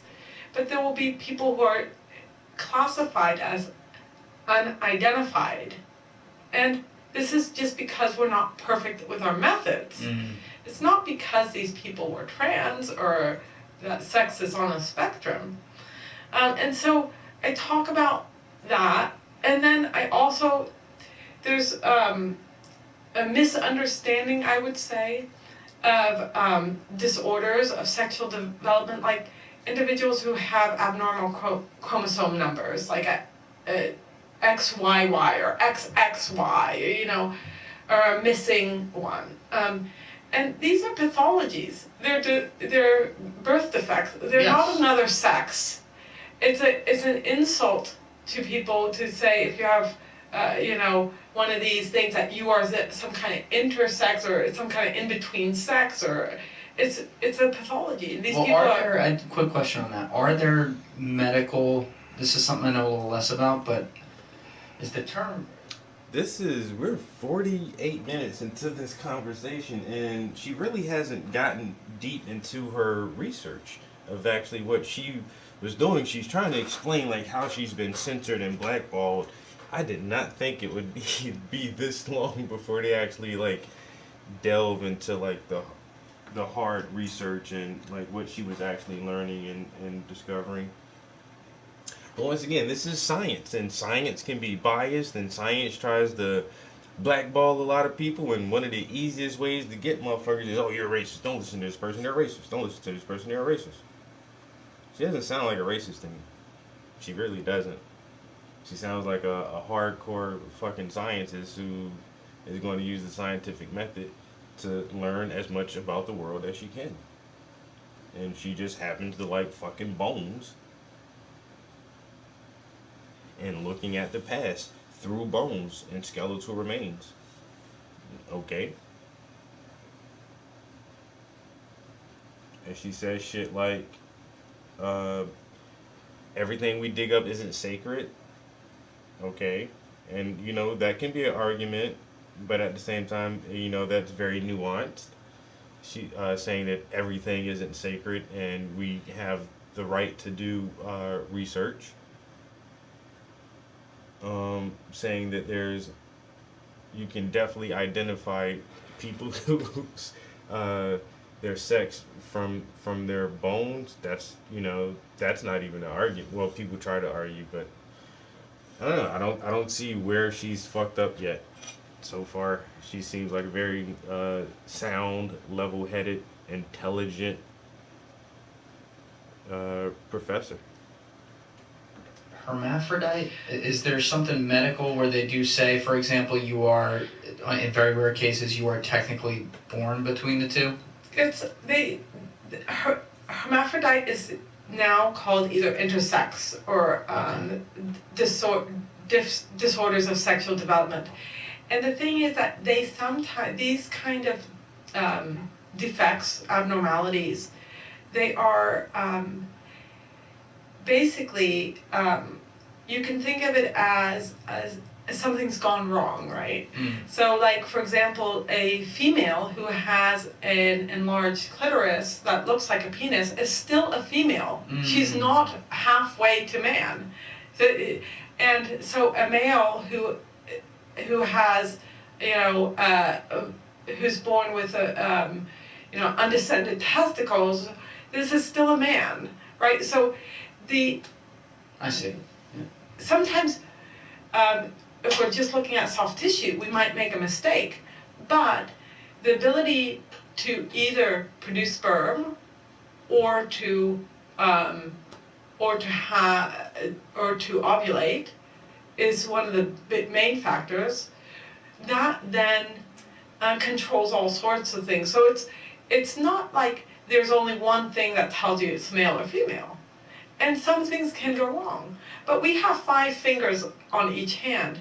There are people who have 6 fingers, 7 fingers on these. We wouldn't say, oh, well, the normal human hand has between 5 and 7 fingers. We would just say that that's a birth defect. Yeah. Defects happen. So I think that people think, oh, that's mean. But it's not mean. It's just factual. And I actually think it's mean to not be factual. It feels like in society, and it's got to drive people who are like you, on the scientific or observational end of things nuts even more than the regular people like me. But it seems like in society we have over-delted not hurting people's feelings so much that as a result we're kind of hurting everybody's feelings. Yeah. Like it's like a circle and it's flipped back around to the other side. Yeah. And so basically, and then I ended my talk with the argument that, gender, which I would define as, and I think this is the definition that most anthropologists would have used as a definition up to about 5 years ago or so, right? As the expression of someone's femininity or masculinity, which can be, in between, right? So I would say gender is on a spectrum. Most often, somebody's gender aligns with their sex. But there are people whose gender doesn't. And so one of the things that I talk about is that anthropologists, especially forensic anthropologists, should try to learn ways to identify whether somebody was transgendered, and specifically, had they undergone feminization surgery, which changes bones. Now all the way back then? No, modern day, so it's forensics. All right, Forensics, for forensic collection. I was thinking the same, I'm like, damn, they were really up to some shit back then. No. And so just for the forensic samples. For the archaeological samples, I would say that you cannot make that determination, and you just have to stick to sex differences. And I think it's kind of insulting to assume that just because a woman is buried with a male artifact or an assumed male artifact, that she couldn't have been a normal woman. Doesn't that just mean that maybe the sex roles weren't as strict as we had sometimes said? And there are some anthropologists who are making that argument that, if you find a female with, a sword, it means that there were women warriors. And so I think that that's a much more reasonable conclusion to draw than oh, that individual was trans, when, that's, we cannot say that about people from hundreds of years ago, and it's kind of, it's really like, ethnocentric to think that, like, using our own culture to put it back onto the others, yes. right? Yes. Like, oh, well, we have trans people now, so they must have always existed. Even like the term Two-Spirit, a Native American term to mean individuals who are both male and female, that term is new. It's from like 1990. It's a renewed term. These are new concepts. And so I do think that, now there will probably always people who sometimes felt like a gender dysphoria, Sure. I mean, just like there are people who have other, mental disorders or mental anxieties or, and I'm not a psychologist, so I don't know what percentage of those people there are and how those different disorders interrelate. But I think now that we do have sex feminization surgery, which doesn't change the sex, it just makes people look more feminine, it's up to the forensic anthropologist to see if they can then use that to identify whether somebody was a different gender. But that doesn't mean that we should abandon the term sex, and it's very different.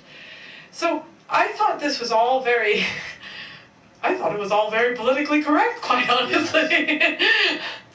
Thought, oh, this time around I'm not being that controversial. Well, I was wrong.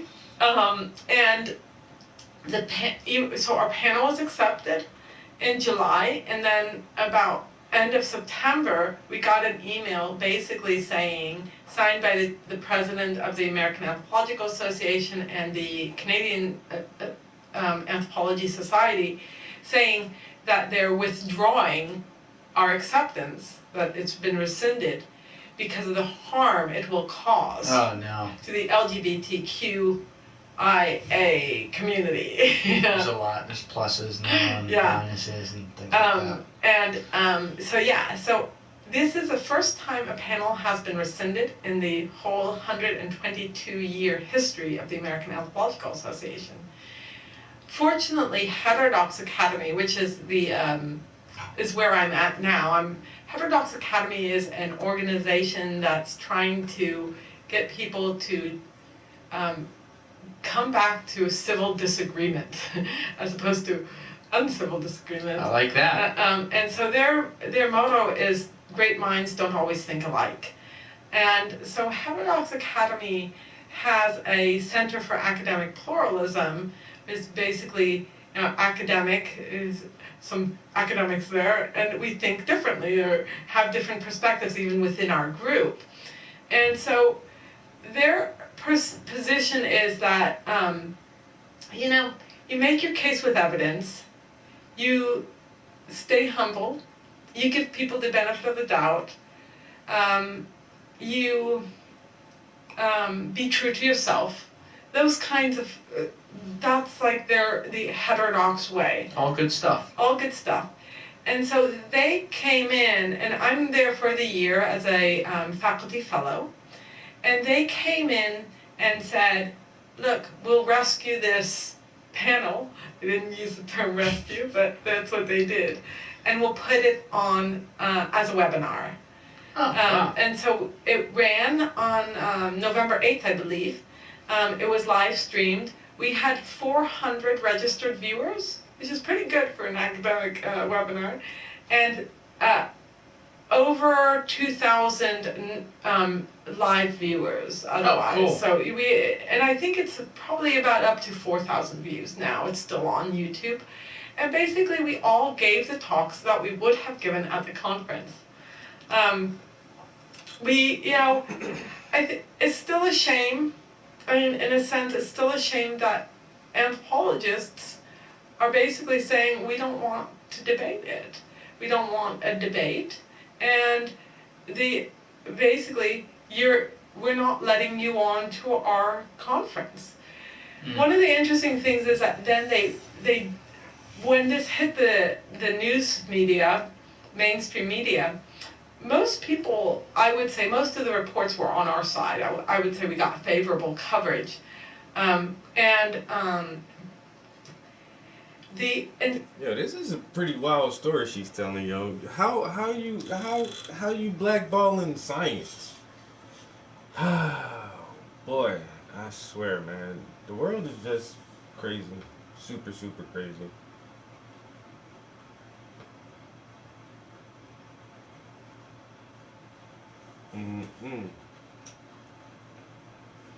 And this new language and all this stuff, and once again, like, you have to be so sensitive to people's feelings that you can't do research. I can't do real science, and I can't talk about real science and research because I may hurt someone's feelings about reality. We live in a shared reality. Some people think that they can create their own reality and force it upon other people, but you can't do that, man. There's only one nature of the world. There's only one reality. We all live in this shared reality, and we can help push it and shape it together, but you can't give people a false reality and expect everybody to consume and digest that shit. You know what I'm saying? Like, I don't know. I don't know.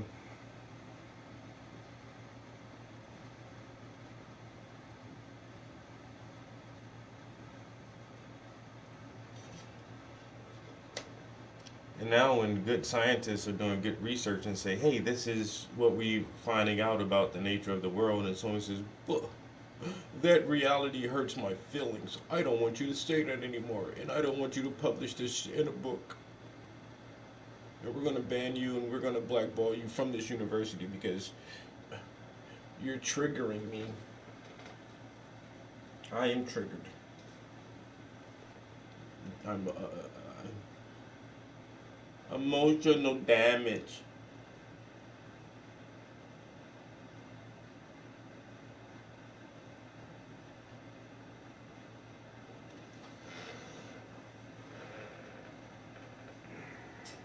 The AAA, basically. Honestly, I can't imagine being a college student right now. They would kick me off the fucking campus, bro. They wouldn't have a choice. You're not about to make me say some shit or talk some way I don't want to talk. Like, what the fuck, bro? That's freedom of speech. You really were going to restrict my freedom of speech? Nah. That was Jordan Peterson's big argument when the university he was at tried to start getting on his ass. Yo, the world is crazy, bro. Yo, the world is fucking crazy, dog. I'm starting to get hungry now. I ain't had no breakfast this morning. Well, not yet, anyway. Matter of fact, what time is it? 10? I might skip breakfast and just go straight to lunch. Not reach out to any of us, any of the panelists.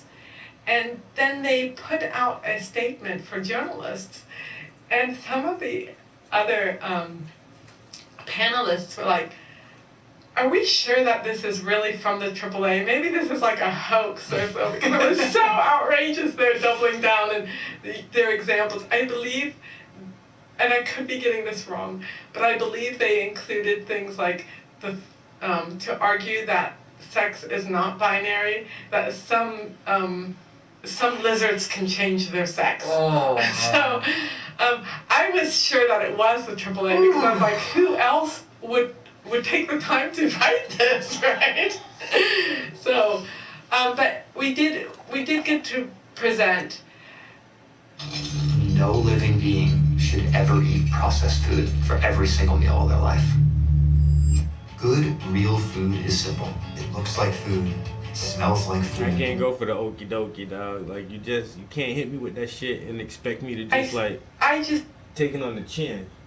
Even if in some instances, like if I really need a certain situation to work out for me, I'm gonna still acknowledge the fact that I see the okie dokie. I'm gonna go with it. I see what you're doing, but I'm gonna let you know I see the shit. I ain't gonna just roll in silence and just let you think that I agree with this or I'm unaware of the game that you're trying to play against me on some reverse psychology shit or something. You know what I'm saying? There's probably been very, very few instances ever where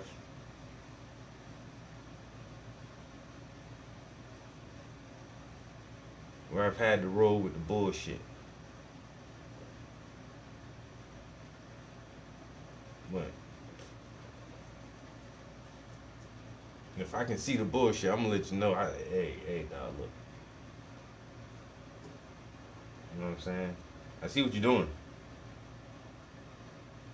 I'm at least acknowledge that shit. I see what you're doing.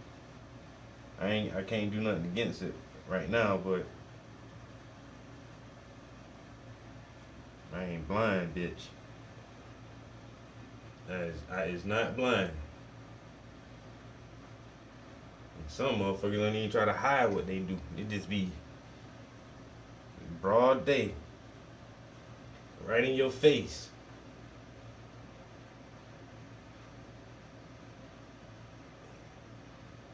Like they dare you to say something. I'm gonna say something. I don't like this.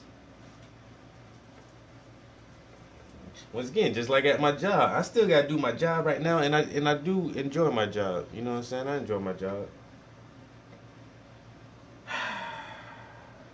I ain't with the okie dokie, man.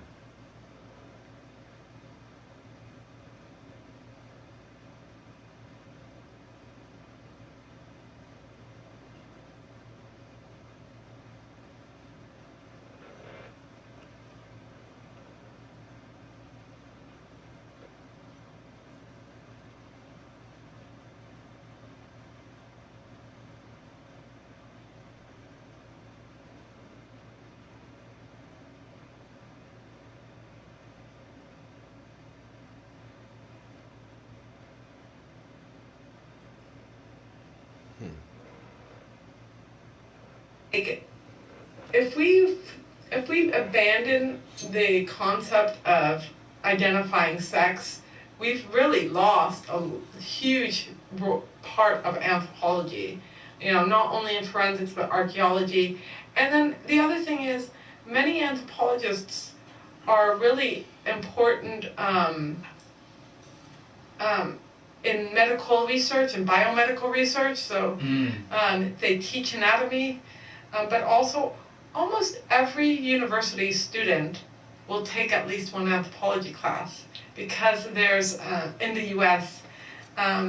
Because anthropology has so many GE, general education classes, and so like if anthropology decides that sex is on a spectrum, the science is settled, they said. Sex is on a spectrum. Isn't it the best when they say the science is settled? As if we haven't disproven every goddamn thing anyone's ever come up with in science. Come on, man. So the science is settled, sex is on a spectrum. They get to spread this narrative to almost everyone going into schools, which gets to spread to those people who are going to be teaching children.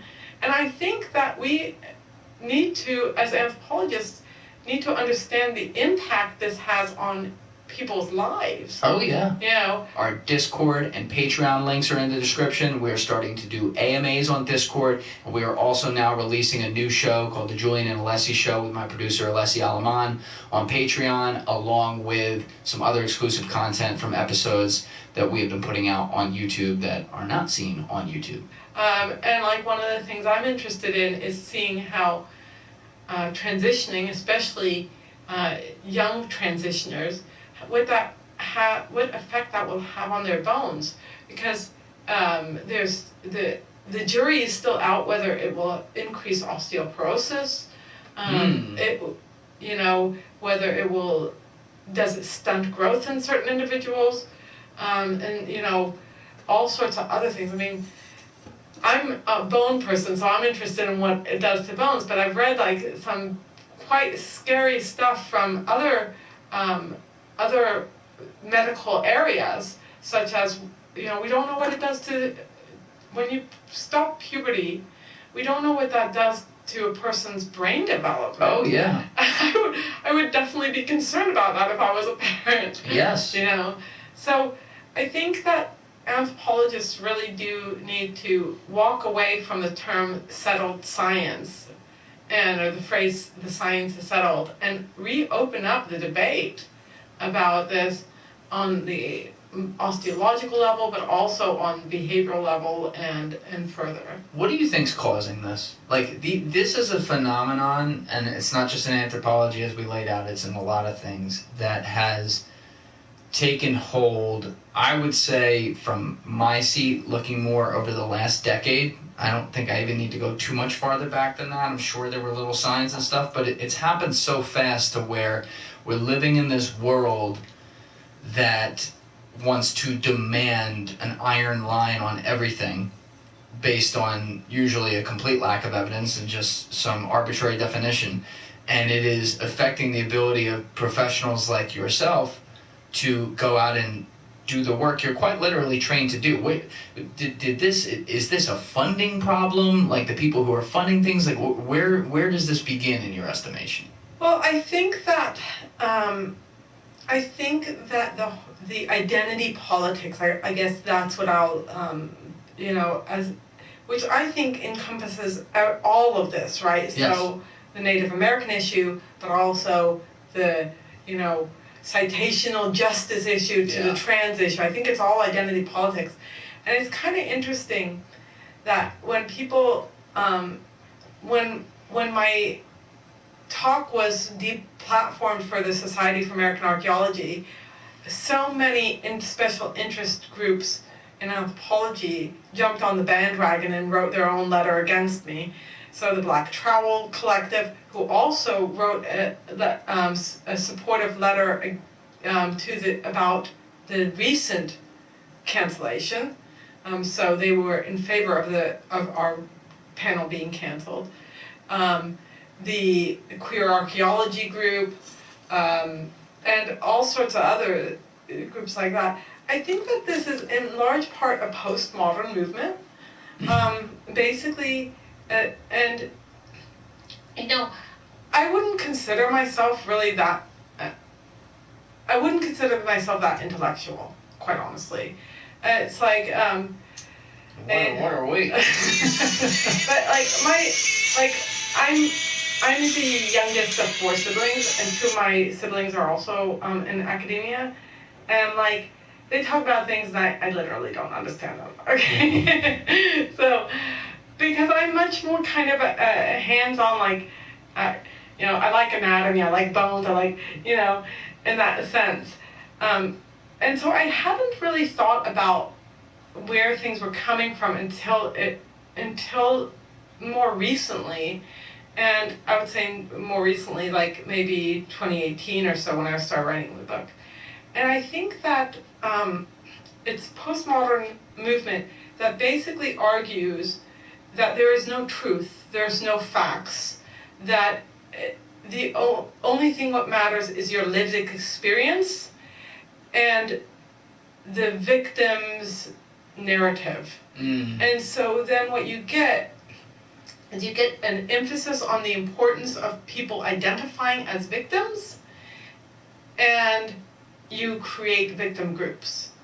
And so I think that, and then when whatever they say is taken to be, they wouldn't call it truth, but I guess a post-truth truth, or whatever you want to say, right? They want to cloak it in something else, but they're really they're accomplishing exactly what you just laid out, with the opposite end result, which is that they're saying, as you put it, the only truth is your lived experience, except for when we then tell you that this is the only acceptable lived experience that we say you can have. Yeah. And if you disagree, then you're anti-indigenous, you're a racist, you're a colonialist, a ghoul, or even a bitch. It doesn't matter. But, one of the things I think is interesting is how personal the attacks get. Not only against me, but against people like Frances Widdowson, who has challenged she's a professor at Mount Royal University who has been fired in part for challenging the residential school clandestine graves story. So I don't know if you... So basically the Indian residential schools in Canada, they've been using ground penetrating radar to find unmarked graves of children. So this would be like starting a couple hundred years ago to up to the 70s, is that right? Or the 60s. And Frances Widdowson is I believe she's an economist, and she talks about the indigenous, Native American, the First Nations in Canada, kind of industry that is very similar to here, where they get a lot of government perks to try to help them out of their poverty, and also because of the past, and they're considered as there's sovereignty issues. But basically, there's this big hoax that has been going on in Canada and has leaked over into the US a little bit, but not nearly as bad, that the areas where there were Indian residential schools, so basically boarding schools for Native Americans, basically that children died here and they were buried and they are unmarked graves. Now, of course, children died in vast numbers in historic times and prehistoric times. I mean, we know that. I mean, child mortality was very high. Marked graves is something fairly new. So usually, the grave marker is fairly new. Sometimes the graves were marked, like in, let's say, late 1800s, early 1900s or so, but they were done with wooden crosses that then deteriorated and, But the argument for the main problem with the Indian residential school narrative is that it's clandestine graves. So basically children were, sometimes the story is that they were murdered and then buried, and or they tried to run away, or they were neglected and died, and so it's kind of like this crime, right? And so some anthropologists have been using ground penetrating radar to go through these areas to find evidence of graves. Well, ground penetrating radar.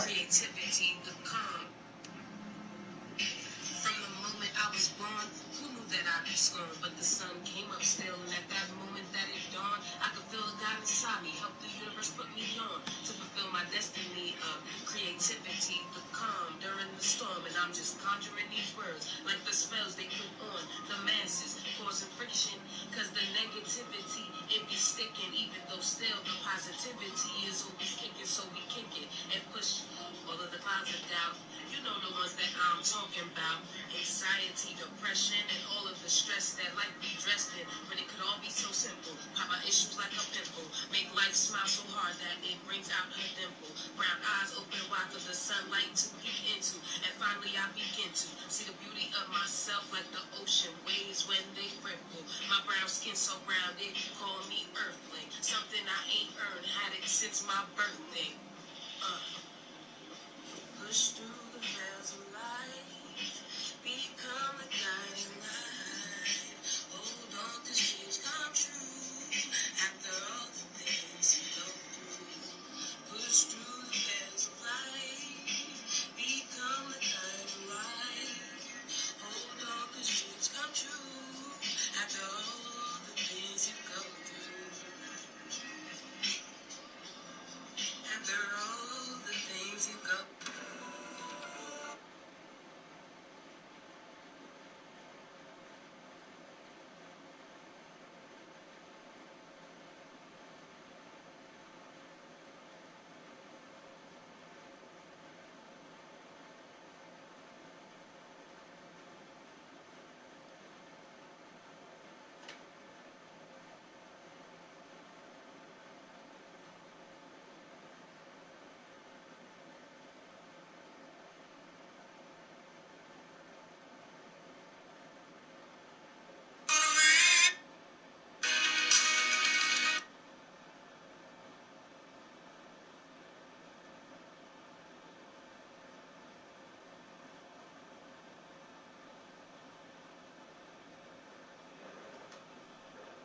Introducing Thursday. Welcome to the fucking news. I'm your host Kellerman, and here's the bullshit going on in the world today. I'm your host Kellerman. In retaliation for the drone attack that killed 3 U.S. soldiers last week, Joe Biden has ordered a multi-tier response that began with airstrikes on 85 targets across Iraq and Syria that were linked to Iran's IRGC. At least 39 people were killed in the strikes. Iraq reported 16 deaths, including civilians, and 25 injured. And Syria reported 23 people killed, also including civilians. And then today, the U.S. and the U.K. conducted strikes on 10 Houthi command posts and weapon storage facilities across Yemen. Now, Biden has stated that he's not looking for a wider war, and the Pentagon has said that it doesn't want war with Iran, and the U.S. Defense Secretary said that we are not seeking conflict in the Middle East, but shit.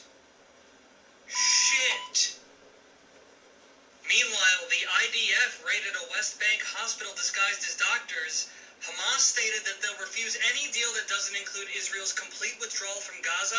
And later this week, the U.S. House of Representatives is going to vote on a bill that would give $17 billion to Israel. Follow me if you give a shit.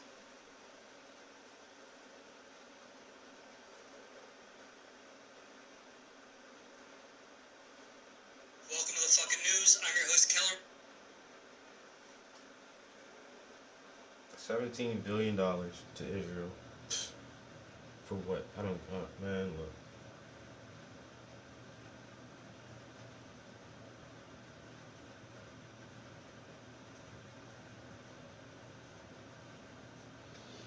I guess this is never meant for me to understand, because I don't. I really don't understand how to give all these people so much money.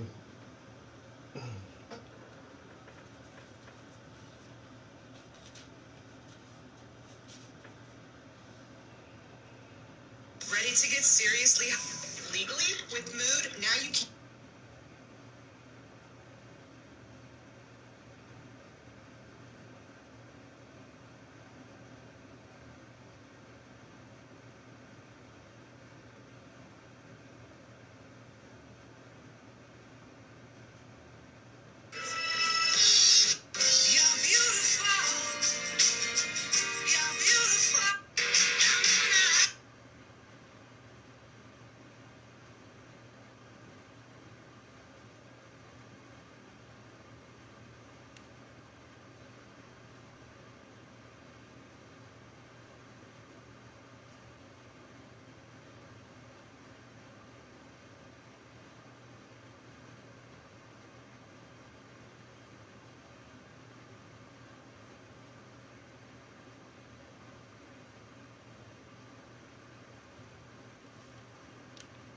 From the men, especially black men, it really shows just how much they need to be affirmed and validated.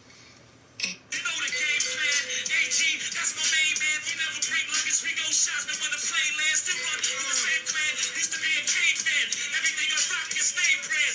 Ella make your name swallow, your ice don't shine and your chain hollow. While you frontin' clubs for hours with the same bottle, taking mission sips. I run when the richest clicks, from the thickest chicks, plus trying the slickest hit. You know nothing about L, so don't doubt L. What's this motherfucking rap game without L? Yeah, that's like shoes without ice, that's like China without rice, or the Holy Bible without Christ, or the balls without light, or crackheads without pipes, dividends without dice, or hockey games without fights. You know the game plan, AG, that's my main man. We never bring luggage, we go shopping when the plane lands. Still run from the same clan, used to be a caveman. Everything I rock is name brand. Ella make your name swallow, your ice don't shine and your chain hollow. While you frontin' club. No one will tell you about forgotten black inventors who have shaped our world. Garrett Morgan, born a slave, made the gas mask and the traffic light. Sarah Boone designed a folding ironing board to press clothes better. George Carruthers built an ultraviolet camera used in space. From blood tests to eye surgery tools, cell phone towers to refrigerated trucks, amazing African-American minds made science inventions we use today. But they did not get the credit they deserve. By sharing the untold stories of these trailblazing inventors, we can finally give them their due and inspire new generations to follow their path. No one will tell you about forgotten black inventors who have shaped up. You're gonna lose your mother. You're gonna lose your father. You're gonna lose animals and humans that you love. It's going to happen. You're gonna lose money, and at the same time, people are also gonna hurt you, even though you don't even know what you did wrong. Things like this are going to happen in this lifetime. To wait for better times to come, where the world will be completely in peace, and you can walk peacefully over the street, never having the fear that somebody's gonna come and do something to you. It's not gonna happen. Because the world is just the way as it is. But knowing this, preparing yourself, learning the right ways or useful ways that are developing yourself physically and mentally to be able to walk through this lifetime, that's possible. That is something that is available to us. It's just you need to get rid of those fantasies that better times are going to come. If we don't create the better times, nothing's gonna happen. You're gonna lose your mother. You're gonna lose your father. You're gonna lose animals and humans that you love. It's going to happen. I hate when they don't let you fucking share this shit. And at the same time, people are also gonna hurt you, even though you don't even know what you did wrong. Things like this are going to happen in this lifetime. To wait for better times to come, where the world will be completely in peace, and you can walk peacefully over the street, never having the fear that somebody's gonna come and do something. It's not gonna happen. Because the world is just the way. I was Googling Congo, 100 million people. The GDP of Congo is 50 billion, right? People in Congo right now are on less than $500 annually each. So I've seen people there starving to death while 10.5 billion of cobalt is being taken out of the country every single year. There's 12 billion being taken out of just copper every single year. Then there's 2 billion of diamonds, gold, wolframite, tungsten. All of these things are being taken out and nothing's being put back. That's why there's 22 million people right now in Congo who are starving. There's 6 million people in Congo right now who are displaced. I was Googling Congo, 100 million people. The GDP of Congo is 50 billion, right? People in Congo right now are on less than $500 annually each. So I've seen people there starving to death while 10.5 billion of cobalt is being taken out of the country every single year. There's 12 billion being taken out of just copper every single year. Then there's 2 billion of diamonds, gold, wolframite, tungsten. Oh. I'm gonna keep it $1, bro. Sometimes I be wishing I didn't peep shit. You know what I mean? Like, cause I be thinking about how many friends I would have if I was just oblivious to the bullshit. You feel what I'm saying? But like my brain just don't work like that. Like, soon as I see some lame shit, my brain get to computing like, nope, we got him. He a dickhead. Fuck out of there. A book. Shorty is weird. A book. And I be like, no. I be trying to convince my brain and shit like, no, bro, maybe we overreacting. And my brain be like, no, we not. And then my brain then go back down memory lane. Now we watching your highlight tape of you be a fucking bozo. And it's on replay.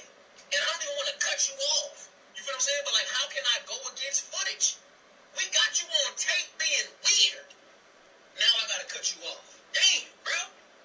This shit stay happening, bro. I be like, yo, I don't got no friends because y'all weird and my brain ain't letting shit slide, bro. Not even a cha-cha.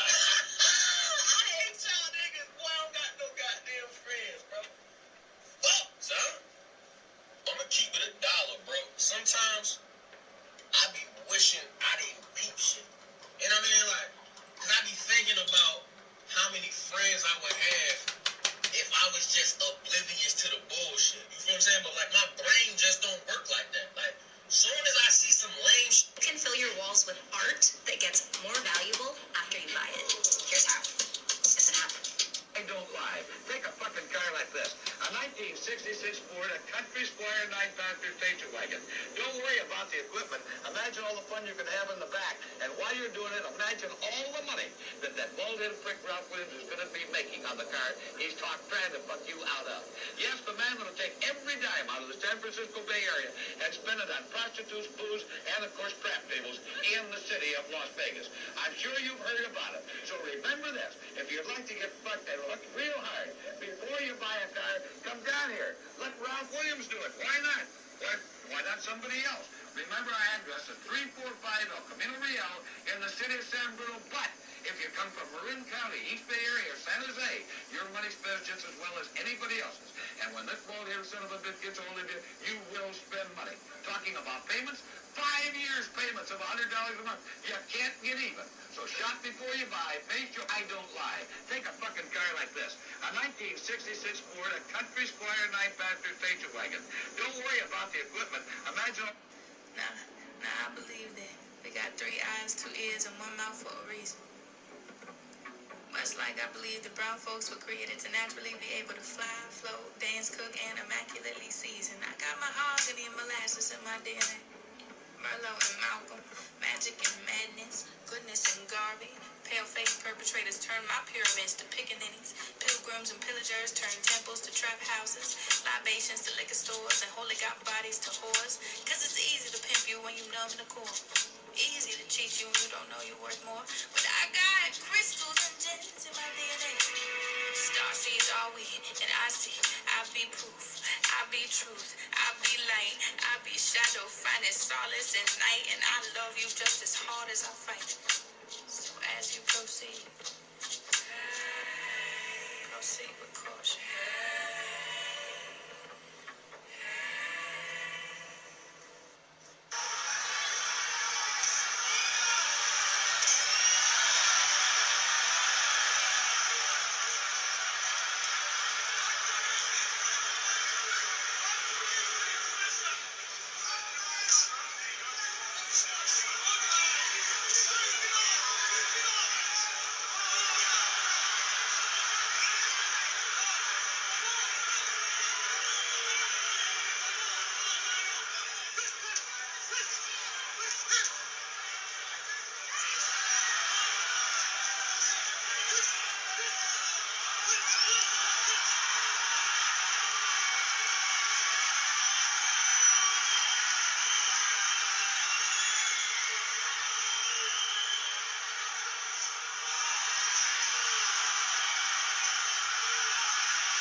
Yo, why you tap this nigga on the top of the head like that, though? That's crazy.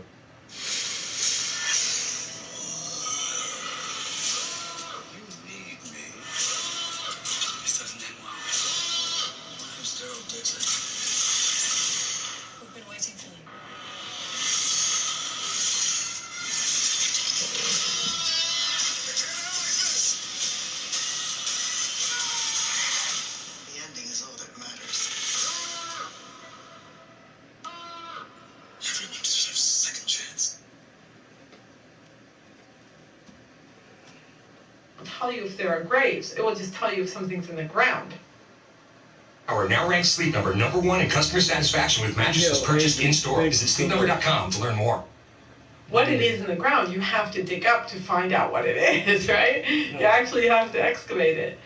But one of the big sites, the Kamloops site, has like 250 marks that have been designated as graves, but they've never been excavated. But they are treated as graves by the politicians and so forth. So she has exposed some of this scandal, and she and I just recently wrote an article together talking about these kinds of issues and why ground penetrating radar is only the first step to determine something, not the last step. A tree root can make you think that something's under there, you know. Sure. So, you know, and she was fired from her position at Mount Royal University, and the attacks on her are also very personal. So it's another example. She's currently fighting to get her job back, and I wish her all the best. But it is you know, people sometimes say, oh, you know, why don't you go elsewhere like Canada? And I'm like, it's not better, it's worse. That is, yeah, I mean, it's a shame that people even have to feel like they're taking a stand on something. That's pretty common sense in a lot of cases. Yeah. I mean, you know, we're living in a world where you do have a reaction to everything, though, right? And what I mean by that is I try to live in the middle with things because that's where equilibrium is. And so, for example, if you have academia putting an ivory tower around any loosely defined truth that they decide is real, and then you have people who come in and maybe they're not from academia, but they're smart, and they say, well, wait a minute, we have some evidence that could question that. What happens? The people from the ivory tower shoot spears down at them and tell them to fuck off, and that's the end of it, right? But it's not the end of it, because then these people start to get mad. Yeah. Because they're a human, and they react. And so what happens then? Then they try to build more evidence. And maybe they then build evidence beyond what's actually real evidence, and they start to make the opposite mistake from the other end. Yeah. You see what I'm saying? And so I constantly am seeing across all different fields that you have the experts and the renegades, right? And to me, I'm always looking at pieces of what they say, and sometimes they both say ridiculous shit that I'm like, okay, stop, right? But then other times I'm like, okay, a little bit of that, a little bit of this, a little bit of that, a little bit of this. But it's almost like the world is set up in a way that we can't live in that combination. Right. They have to hate each other and fight each other. Yeah, and I do think that that's part, you know, that there is that big problem. And like archaeology, interestingly, has a very long history of armchair archaeologists, and that we've learned a lot from. And what do you mean we've learned a lot from? Well, a lot of excavations early on were from armchair archaeologists, and so we have sites from those curational materials that are curated from them. But we've also, you know, a lot of early anthropology and archaeology was done by armchair archaeologists who were, for example, doctors. And so they used their evidence, they used their medical experience to understand past diseases. And we have it's even from those armchair archaeologists, the medical doctors, you get a whole new group field called paleopathology. This pathology disease, paleo, you know, old So it disease. turned into something okay. Yeah, and so, and like if you read some of my own work, if you look at my academic literature, I have like, I would say, several different veins of research, and one of those veins is understanding diseases of the past, the bone diseases of the past. And in order to do that, I oftentimes use a comparative approach with medical literature. Well, this is directly a result of those doctors who spent their weekends, you know, being archaeologists. So medical doctors, right? And so, and actually one of the last studies that I did on the Native American remains, the Ryan Mound, was it was a study on a single individual, so it was like a case study, right? And this individual had a big bump on the back of the head, like almost like a golf ball sized bump on the skull. And we're trying, my co-author, we're trying to figure out what caused this bump. Usually if you're looking at like violence and somebody hits you in the head, you'll see an indent, not a bump, right? Even though if you think about like cartoons, like they show that the rise and bump, right? Yeah, that's where my head was going. Well, it turns out that sometimes you will get a bump, even from an injury. So this individual had this golf ball sized bump on the back of the head, and when we took an x-ray of the skull, and you could see a hairline fracture where there had been a fracture, which was likely where he was hit on the head, and then this caused likely a hematoma, so like a blood clot, and then this ossified and gave the bump. Whoa. And we can figure this out by comparing that x-ray to the x-rays in the medical literature. So this is kind of like a marriage of medicine and anthropology. And so with that information, then you can say, well, you know, maybe we're missing a lot of evidence of violence. We know that, for example, when you look at evidence of violence, you know, prehistoric America was full of violence. You don't say. Intertribal violence, and they were constantly replacing each other from one site to another. But you don't find as much evidence you find a lot of evidence, but you don't find as much evidence as there likely is, because you have 4 issues. 1, it could be that the person died without it affecting the bone, right? So arrowhead goes into soft tissue, the person bleeds out, doesn't leave any mark on the bone. That's one possibility. 2, that it left a mark on the bone, but one that we didn't expect, like the bump on the head. 3, that the person was injured, survived it, and the bone healed enough to make us not see it. And we sometimes do see that. And when we, one way to be able to see that more clearly sometimes is with x-ray evidence. So sometimes a bone will look perfectly fine on the outside, but you can see where it had been broken on the inside. And then 4 is that, you know, sometimes people will have been injured, but we mistake it for, injured due to violence, but we mistake it for something else. And vice versa, of course. So we have a pretty good indicator of the level of violence, but we can always get better at determining how much violence there was, just like we can always get better with age estimation and sex determination. And so one of the things is that, you know, this is a moving field, so to speak, that, you know, you can always improve your methods. And some people may say, well, you know, what's the point? These people have been long dead. Why do we want to know what they lived like? What? I think that, you know, some people would say that, and say, therefore you should bury the bones. It's not, you know, but well, I think that in some ways it tells a human story, which is something that we all do. And the other thing is that it has practical implications, because what we learn in archaeology, we can use in forensics, and vice versa. And so it's not just this kind of esoteric field that, you know, a few people are sitting in in our leather chairs trying to figure out, you know, but rather that it has real world implications. And I also think that by telling the true story of the past, and of course that story is always open to being reanalyzed and re-examined, as long as you still have the data, and the data are the bones. So I could be wrong. It could be that there was less violence than thought, right? I think that helps us kind of join and understand each other better.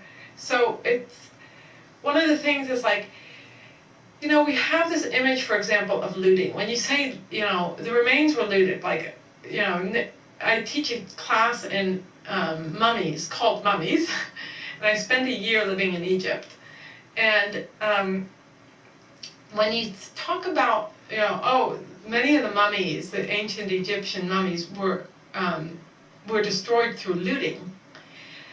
Most people's immediate thought is those evil Europeans. which there were some who engaged in that, and that was that. But looting goes back all the way to pharaonic times.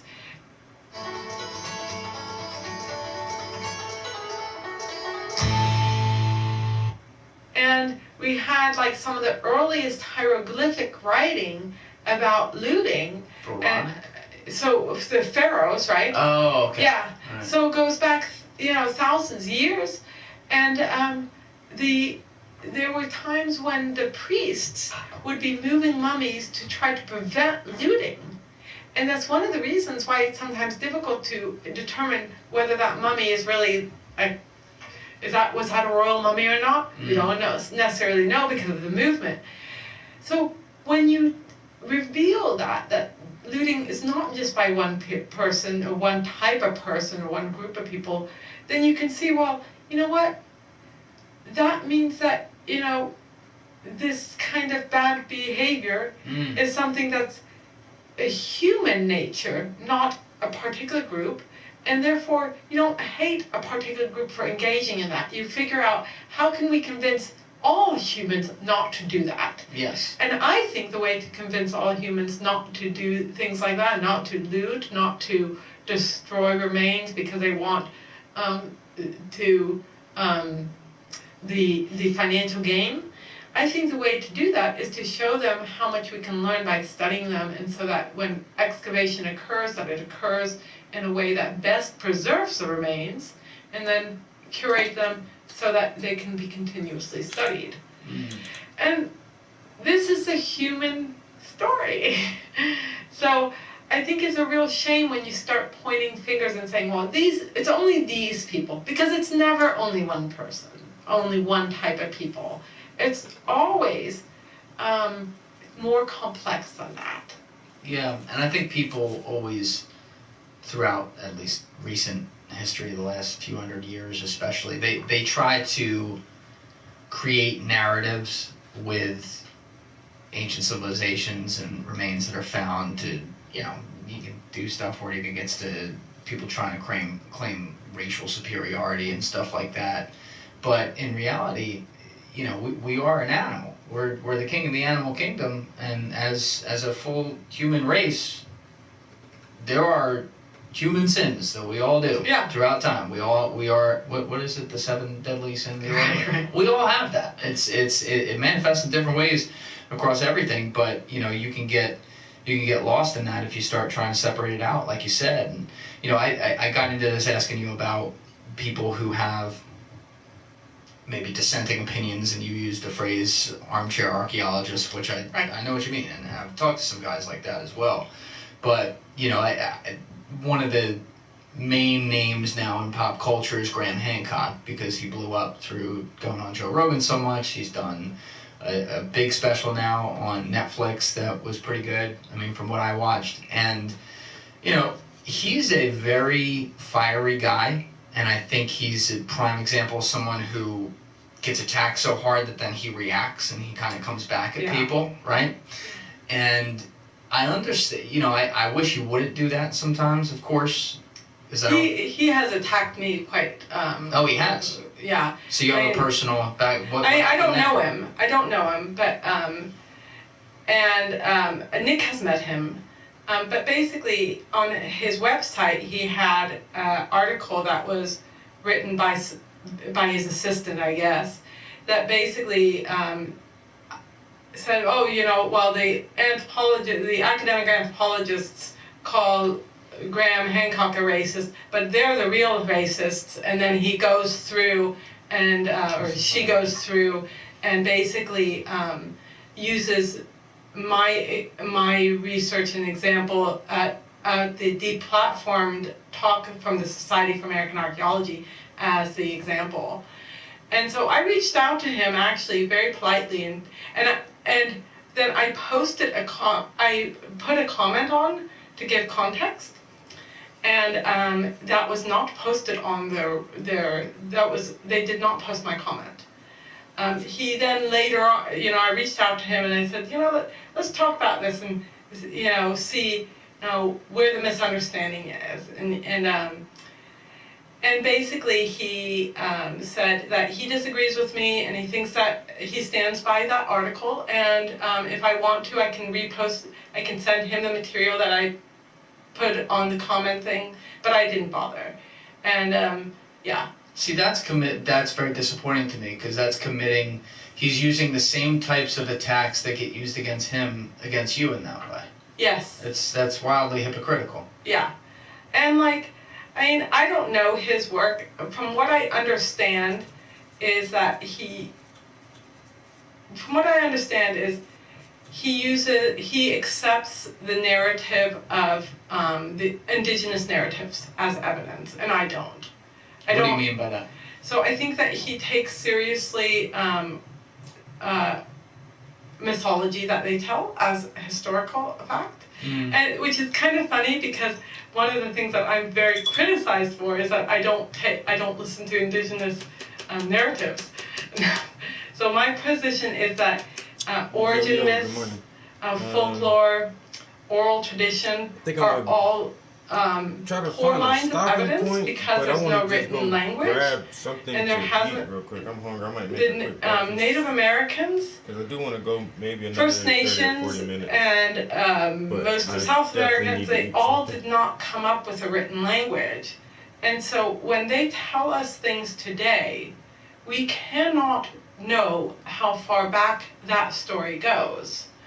And so there's fairly good evidence from anthropologists like Glenn Custred, who has spoken about Paleo-Indians, so remember they're 7,500 years old and older, and linguistics, because modern Native American tribes have argued that their oral stories, their oral tradition, go back thousands of years. And Glenn Custred, who is a linguist, he said reliably, oral tradition at the very most would go back maybe 500 years, but that would be very generous. And actually more likely 150 or so. So I don't take, like when I hear oral. I get that, yeah, but the Dogon say the same thing, and a lot of other cultures with oral traditions say, no, we've been telling this same story for over 1,000 years. And once again, the Dogon is one of those main tribes who say but then they have knowledge and understanding of the cosmos and star constellations that, most other cultures didn't know about for hundreds of years later, according to their dating in history. And then even if you say, okay, they only knew about it for X amount of 500 years, that's still longer than everybody else. So how the fuck did they know that shit? And where did they get the understanding from? Like, the Dogon are crazy.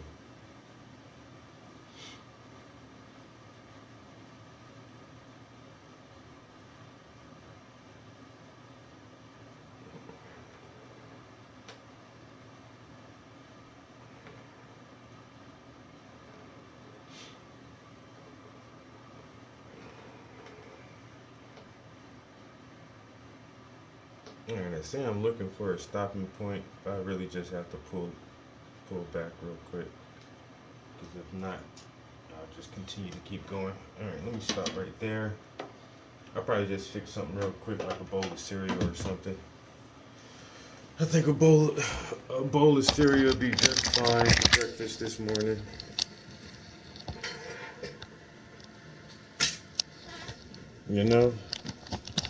Probably can just do that real quick.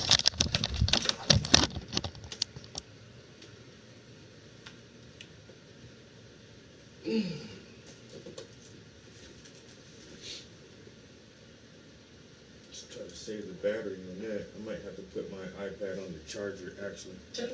I'll be right back. Folklore, I don't take that as serious evidence.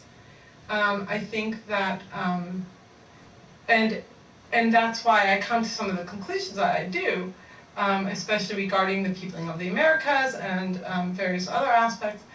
But and Graham Hancock takes that evidence more seriously.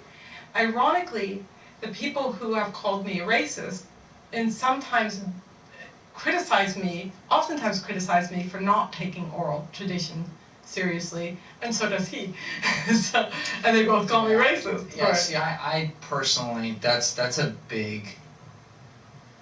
tough spot for me when these stories come up. And we talk with a lot of different people on this podcast. I've had in Matt LaCroix, who's like the ultimate ancient civilizations guy, reading all that stuff, including like the Sumerian tablets and things like that.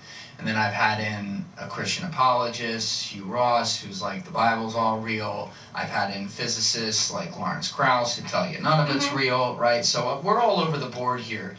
But human nature says that if 20 of us sat in a circle and whispered a story down the line, just in the same room at the same time in the same part of history, even if it's only 5%, it changes, right? Yeah. So no matter what I hear, and all these people disagree with each other, right? But when I hear them talk about ancient stories, I think there could be threads of truth in there. Right. But how the hell am I going to figure out which ones there are? So I have to take it all, not to be a cynic, but I have to take it all with a huge grain of salt, because human beings are flawed. They change things. Oral history especially changes. And that's one of the things that, that I've been very, very much criticized for. And for exactly thinking that way, that, well, the stories will change. And they do. Mm-hmm. Of course they do. That's why I like the bones. Because they are hard evidence, and my interpretation sometimes could be wrong, but then it's there, and whoever comes next will see that same evidence, and then they can come to conclusions from that evidence. So that's the beauty of it. It's like we could have a femur here, the thigh bone here, and we all could look at it and come to different conclusions. And as long as that bone is not buried, it can be studied for decades, and eventually you might get to the right conclusion. Mm-hmm. But it's not going to change. That bone is a bone. Yeah. So I think that's what appeals to me about anatomy and about. I think the other thing is skeletal anatomy in particular. It is the clearest evidence of evolution that you can come across, because.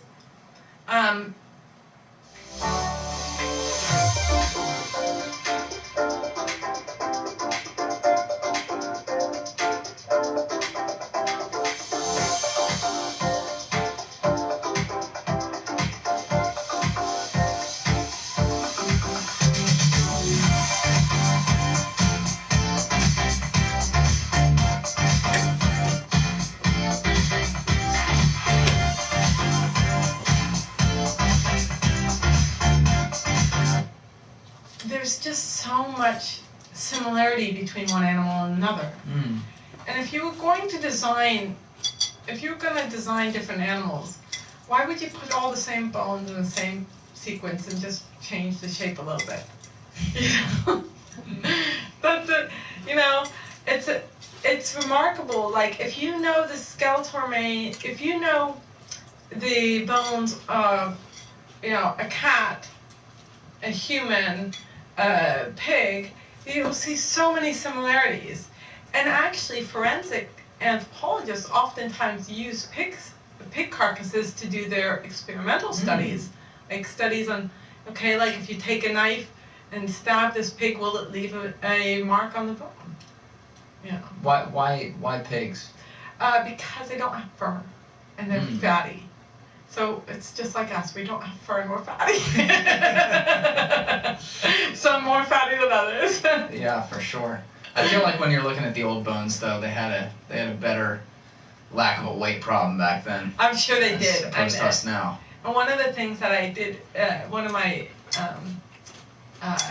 areas of research is on arthritis. So degenerative joint disease, right? And what we find, if you look at patterns of arthritis, is in the past, people had arthritis, like if you're looking at hunter-gatherers or, even early agriculturalists in the Americas, you see most of the arthritis is in the upper limb. And in the back, when you have arthritis in the backbones, like the vertebral column, that's almost always just age-related. They got it earlier than we do now, but the shoulder and elbow have much higher rates of arthritis in hunter-gatherer populations in the Americas than we see now in modern populations. But now we have much more knee arthritis and hip arthritis, which is because we're carrying so much weight. It's wow. And so that's painfully obvious. Yeah. And so like these patterns, you can go from like 3,000 years ago to now, and you can see that really it wasn't until very recently that we got heavier. Yeah, I always think about, you look at where medicine's gone even in the last 50 years, but go add 100 years back, go 150 years back. If someone broke a bone and stuff like that, the types of remedies for that are not the same as they have now. No. If someone tears a ligament, well, I guess you just have a weak leg for the rest of your life, and we see how easily this stuff happens. So as someone on my end, like I've had severe shoulder problems, right? I've had multiple surgeries on this side. I have to get another one on there. Now I got to get one on this side too. And I'm lucky to be able to have that resource because each time I've done it, it gets fixed very well. And then my dumb ass finds a way to hurt it again. But then I'm thinking about all the time, all these, like go back to the hunter-gatherers, as you just said. And you say they're getting arthritis in their elbows and shoulders because these people are climbing trees and shit. They're throwing things. Imagine if you're a hunter-gatherer back then at age 15, you just tear your labrum. Yeah. Now your shoulder's loose for the rest of your life. You can't climb stuff anymore. Yeah. You're biologically indominant compared to the other people around you. You're not as valuable to your tribe because you can't hunt as effectively. Yeah. But in the same token, what's beautiful about it is that we have, dating back to even Neanderthals, evidence that people who were injured were taken care of. And so you have evidence of people who have limbs that were withered away, and that takes a long time. So if I now break something and I can't use that, then that bone is not going to remodel, and the bone loss continues, but it doesn't remodel. And so the bone will get narrow, it will get smaller, right, withers away. And it takes quite a long time for that to happen. So if you see an individual that had that happen, you know that they lived a long time with that injury, and that likely means that they were taken care of. Wow. Especially another example is, because they'd be left for dead otherwise. Yeah. Another example is that you'll see sometimes people who have lost all their teeth, and the bone in their jaw is even resorbed, or the tooth sockets are closed, right? This will happen if you lose your teeth.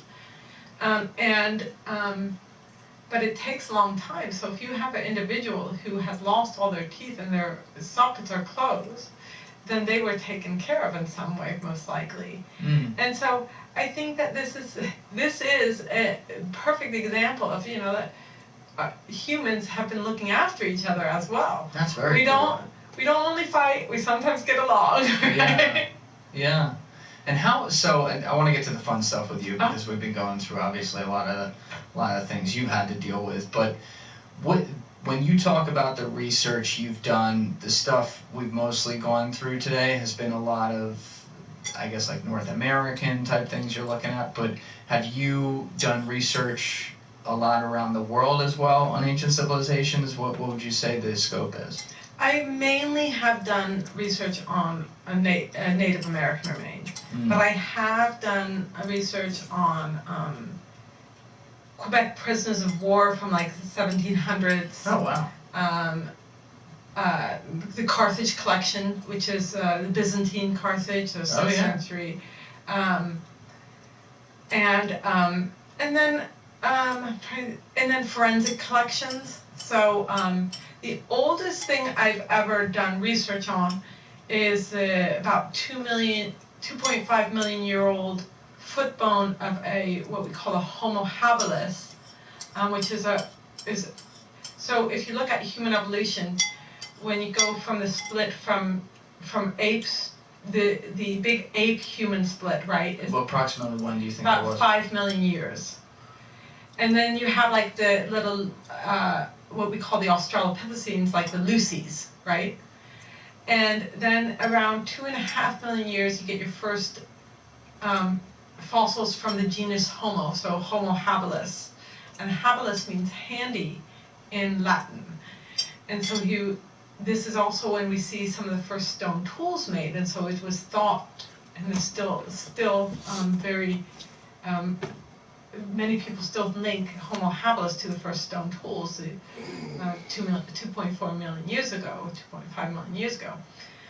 And so Homo habilis, so there's a fossil that is half of a body about, called Johnny's Child, or Johnny's Boy, depending, which was discovered in, I'm going to say like maybe early 60s, like maybe 1960 or so, by the famous anthropologist Louis Leakey's son, Jonathan. So it's Johnny's Boy. And this remain has a foot that, it has a part of leg, part arm, hand, and a foot. And the foot looks like it has arthritis. And so one of the reasons why this is interesting is because it's actually the fusion patterns of the, so like when we're growing, we have these things between the long bones, and our toes are included, and our feet bones are included in the long bones. That helps grow in length, so they're called growth plates. And then when you stop growing, those fuse. And if you take an X-ray of these upper body parts, you sometimes will see what we call an epiphyseal scar, or what we also talk about as ghost lines, where growth had occurred. And so one of the big questions was, the skeletal remains that were considered Johnny's Boy, was that only one individual or more than one individual? And one of the things is that it's pretty clear that some of the remains belong to a child, or not an adult. But the foot has arthritis. And so if the foot has arthritis, that was not a child. And so what we did was we looked at the X-rays to see these growth lines. And what we found was that the growth pattern suggests that that what was previously thought to be evidence of youth, of the foot belonging to a young individual, is actually just these ghost lines, these scars of growing, right? And you don't see it on the surface, you have to take X-ray. And so this suggests that there was actually two individuals. An old individual, old as in, their personal age at death was old, and a young individual. So this was, quite an interesting study, but the practical purpose of it was that looking at that then can tell you that when you find a foot, for example, at a forensic site, and there's actually quite a few forensic sites where only a foot is found, then if you find a foot at a forensic site, and you X-ray it, and you see these ghost lines, that's not telling you that that individual is young. And therefore, you should not use it for aging. And because previously they thought, oh, if you have a ghost line, you just recently stopped growing. But when did they figure out the distinction there? How long ago? Well, that was actually in my own study we did that. So that was like maybe 10 years ago. Whoa. So yeah. Very cool. So why do people only find a foot so often? What's the pattern there? I think that because feet are in shoes, that the shoe protects it. There's even like these stories about feet washing ashore on Australian beaches, and so in forensic cases, I think it's because of the shoe. Makes sense. Yeah. But you don't really think about shoes 2.5 million years ago, but I guess. But no, but this would be forensics. So in the ancient things, you find it's random. Oh, okay. So yeah. All right. So there's a distinction there. Yeah. Okay. Wow, that's a lot. But I mean, does it hit you when you're looking at something that's 2.5 million years old? Is there like a weird feeling that comes over your body, like holy shit? No, I just think it's fascinating. Another day at the office. I just love the whole field. And one of the reasons why I'm so, in a way, upset or annoyed, maybe is a better term, with these kind of political identity politics movements to change the field in ways that is not based on the science, is that anthropology is such a great field. I don't want to see it go to waste. Just recently, for example, in California, there's been 2 laws signed that has basically said that all teaching collections are, if they have any Native American remains, are now prohibited for use. What? That they too will be repatriated. Now, if you know anything about teaching collections in anthropology, you can see that this is going to be a nightmare. And basically, it's going to shut down many teaching labs, because when you have, like, in San Jose State University, we have a teaching collection, and the teaching collection is literally hundreds or thousands of bones, many of them fragments, so that when I teach students how to identify what is a human remain, what is human remains, what's non-human remains, what part of the body that is, and so forth, you don't want to just deal with whole bones, because that's not how you would see them in the field, that's not how you'd see them in forensic cases often. And so these are just a hodgepodge of remains, some from India, like East Indian remains, when they had a thriving bone trade going on, some from medical schools, and and some from various anthropology sites, some given to us from people who had it in their, remains in the family. So there's no way to say what, this bone is Native American and this one is not. When you're dealing with, skeletal remains which are highly fragmented, which are the ones we use to make sure that people are the best osteologists that we can. And this is just, what they're going to do, I'm pretty sure, is say, okay, we don't know which ones are Native Americans and which ones are not, and therefore let's just repatriate all of them. They're not going to go the other way around, and it's just going to be a huge dent in the field. And one of the interesting things is Society for California Archaeology just put out a letter basically expressing this concern. But they also were like, but that doesn't mean that we're against repatriation.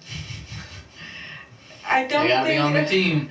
I don't think they see how one led to another, and that it was inevitable. It was going to happen, because once the easy repatriations were done, that were clearly linked to tribes, there were still many collections that could not be linked to tribes and still cannot, and those should be preserved for research.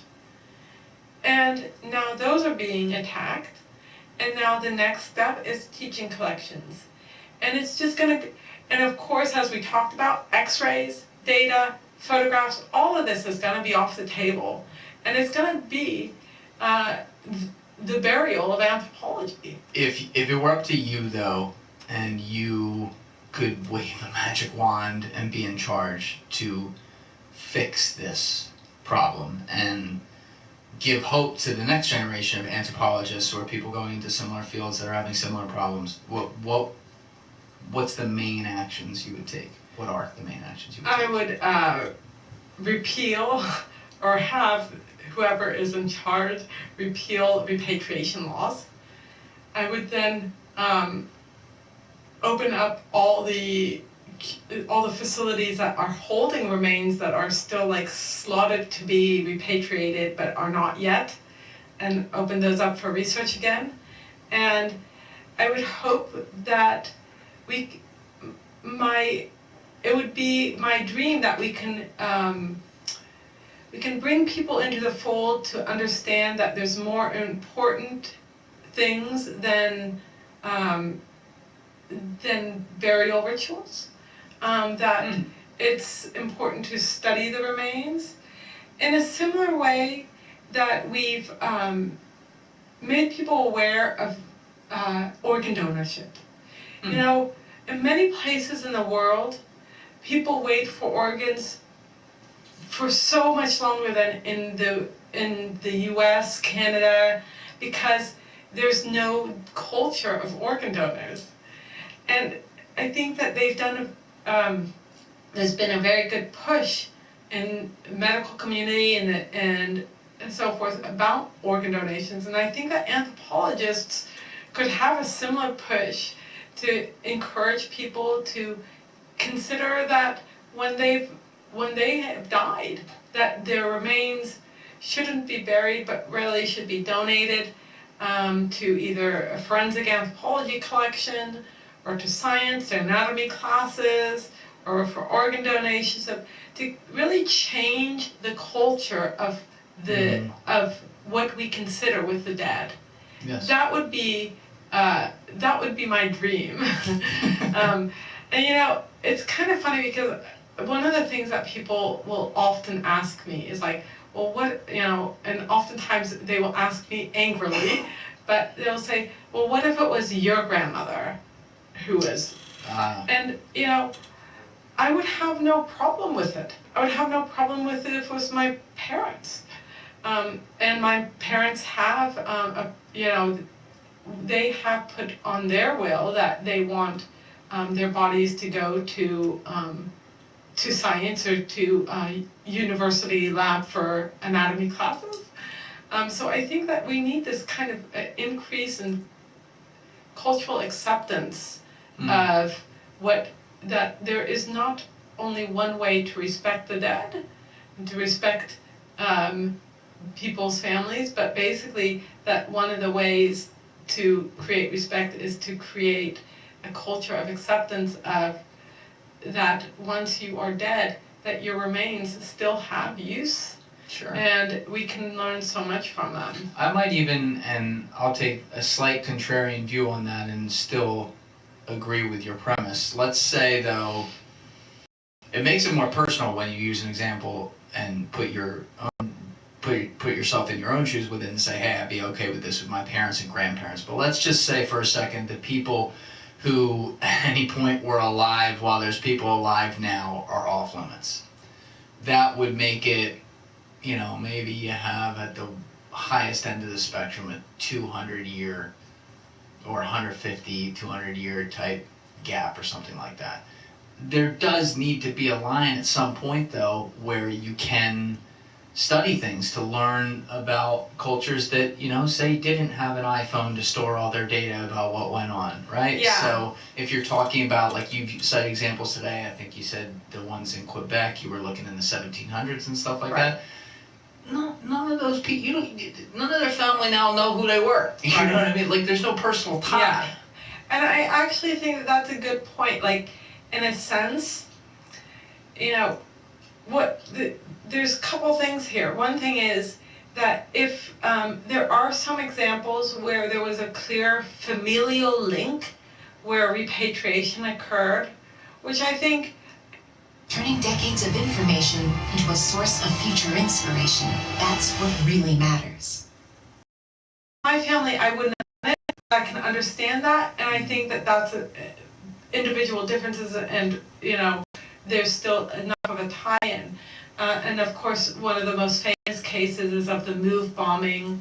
I believe it's Philadelphia MOVE bombing of 1985, if I'm not wrong, where there was the Black Power MOVE group, and the government bombed them to try to get them out, kind of like a wait situation. Yes. And very similar.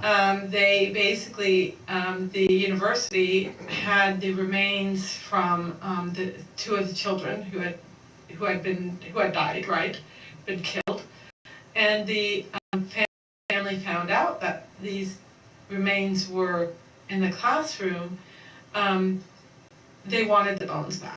They wanted the remains back. And I think and the mother was still alive, right? Yeah, that's understandable. And so I can say, yes. I probably wouldn't, but I can understand that, yes. and I think that repatriation was the right move. So I think that there are, another example which is a little less recent link, still a clear link. The great-grandson of Sitting Bull had requested that Sitting Bull's scalp and I believe some artifacts be returned to him as he's the great-grandson. And when this story came out, I was like, he looks just like his great-grandfather. My goodness. He's like, so much like him. But he, nevertheless, even though he looks so much like Sitting Bull, he did take a DNA test, and it showed a familial link. And so he got the artifacts in his scalp. I think that that's another good example where there can be these exceptional cases where even though I would maybe make a different decision, I think that it's a clear enough case that there is a familial link with, that you could make those repatriations and not lose too much. What if you had some sort of parallel world eminent domain situation set up with this? So let me give an example of that, because that's not a perfect parallel. But let's say that for the same one you just said, Sitting Bull's great-grandson, you give back, in this case, the remains back, just for the sake of argument here, he stores some of the artifacts in his home, and he buries the remains of his grandfather in his backyard. Obviously, that wouldn't happen, but let's just... Could there be a situation, though, where we have that set up such that the proven familial relatives of important people from the past do have possession of these things and can determine that, hey, it's going to be here and here based on what we say, but the researchers have some sort of eminent domain to say, hey, we're going to come in and we're going to take a look at this. Maybe we're going to excavate the remains today to test for X, Y, and Z. They are still yours. We are not taking ownership of them. We're not taking them back to a lab for longer than, say, 3 months or something like that, whatever it might be. And they will be returned to your possession when we're finished. Is there a way to have a system like that would make sense? I actually think there is a way to do a system like that, but in a less complicated way. Basically, there's the repatriation and reburial laws like NAGPRA do not require burial. So the tribes could curate the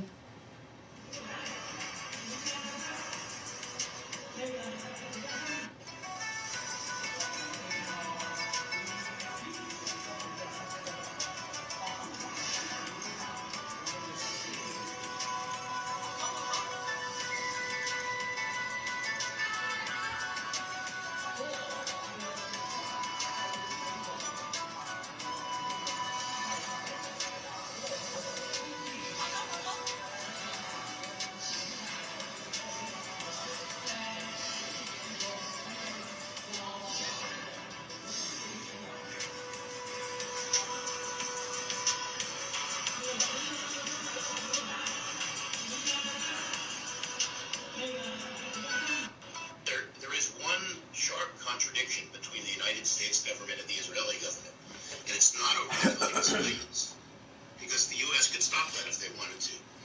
I think when they say that, it's code for them saying they do not want a regional war in the Middle East. They don't want to be drawn into a regional war by Israel, and that's what Israel is doing right now. Israel definitely has wanted that, openly wanted that for years. They want a war with Iran.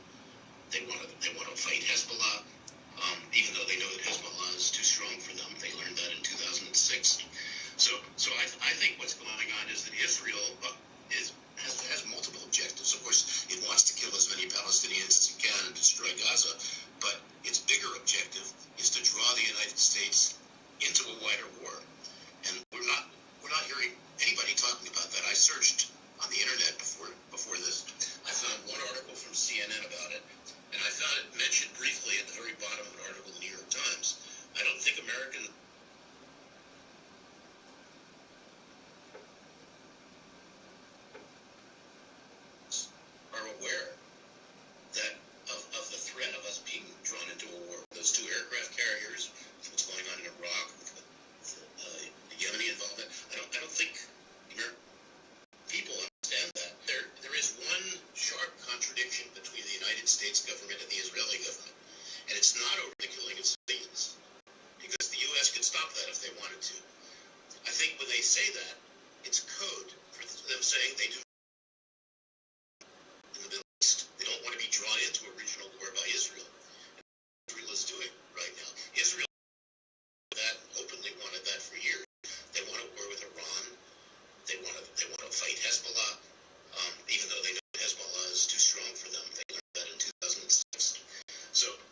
situation right here.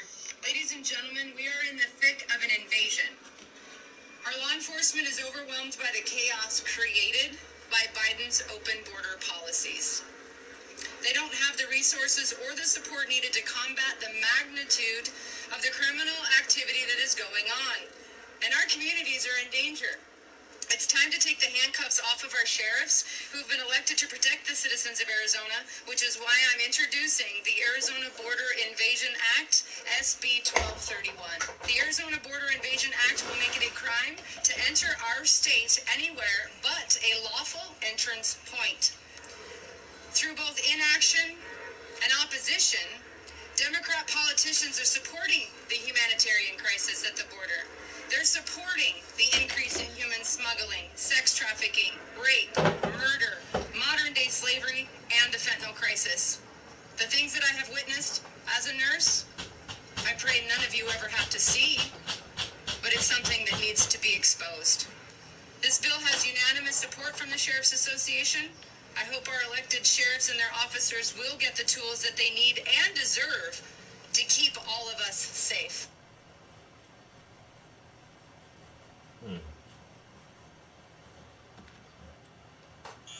There's nothing like the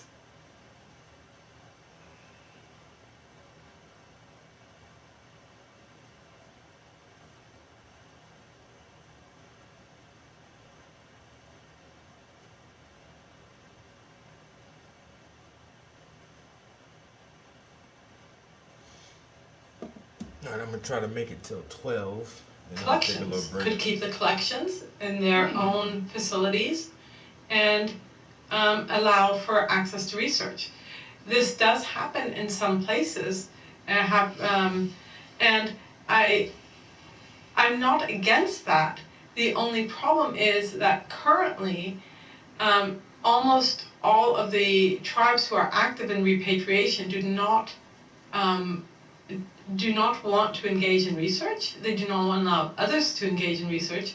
And any research that is done, they want to be able to control the what questions are asked and what can be published. And so under these circumstances, that is not doable, it's not feasible. But if you would say, you know what, we get it, we think that, repatriation to the tribe, is necessary or is important, and then the tribe would say, well, we understand also that the science is necessary and important. Let's come to a conclusion. We'll curate the facility. Then you can apply for access. But that only works if those people really do want to learn about the past and aren't worried about their oral traditions being challenged. That's where, and so like in certain places, and I think Mexico is one of these places, but also in certain areas of Europe, they'll have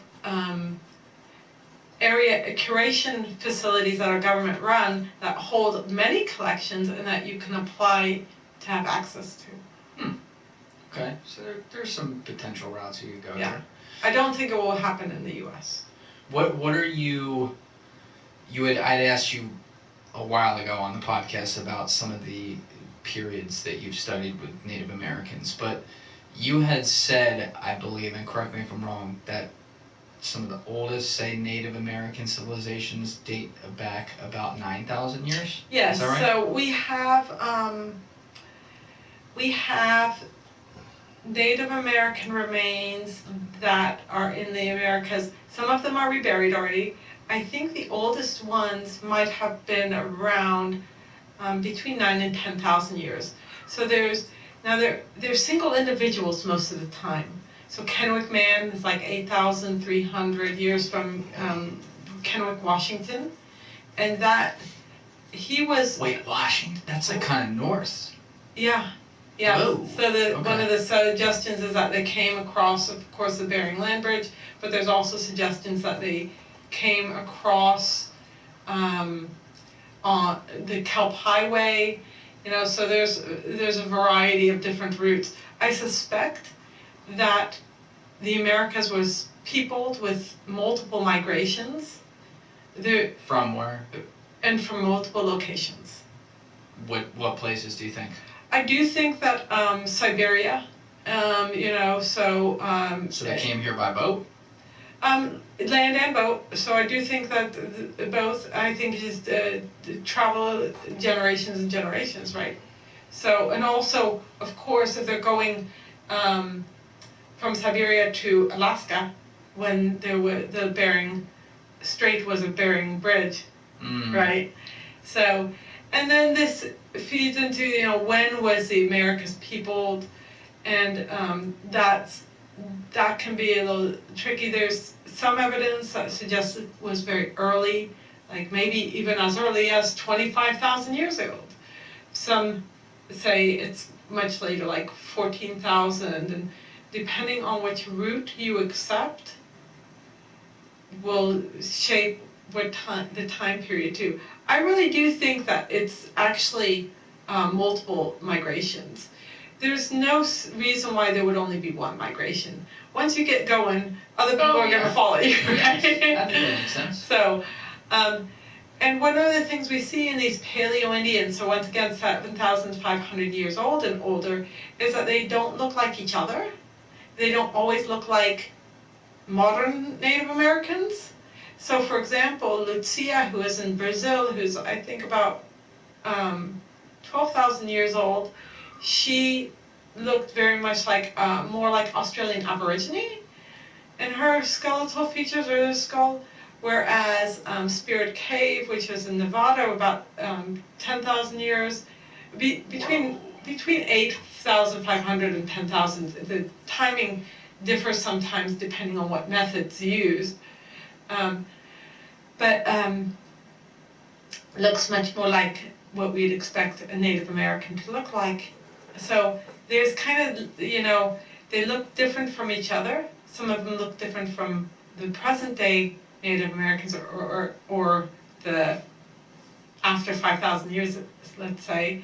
And so this really does suggest multiple migrations and replacement. What was the concept with Younger Dryas? I think we talked about this with Matt, but we talked about it with someone else too, where they were saying that the ice sheet covered all of Canada and enough all the way down to at least New York in the U.S. Yeah. And then how long ago did they say it would have been inhabitable? Because I'm going to ask you about this, obviously, but I wanted to see if you remembered this, Les. No worries if you don't. Yeah, I don't. Basically, the argument was, and Matt LaCroix was definitely one of the people who talked about this, but the argument was because of the Younger Dryas and because of that ice sheet, there couldn't have been ancient civilizations in the United States. It would have been uninhabitable, say, like above Texas or something like that. So if Younger Dryas was approximately 11,600 years ago, when you sit here and tell me that you're finding some of these skeletons in like Washington 8,500 to 10,000 years ago, or Nevada, something like that, I'm wondering how it was even inhabitable at that point. Hey, what's up there? Oh, I switched to H&R Block. Doing my own taxes online. I was able to file free, and it was so easy to do on my own. So long, TurboTax. You could file free and easily do your own taxes online with H&R Block.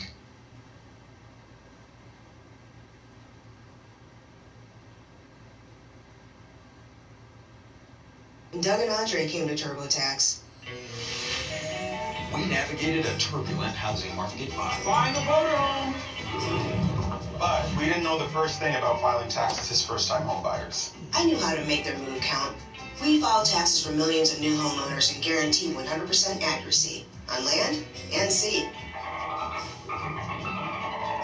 Was that a shark? Yes. Make your moves count. Intuit TurboTax. 100% accuracy guaranteed.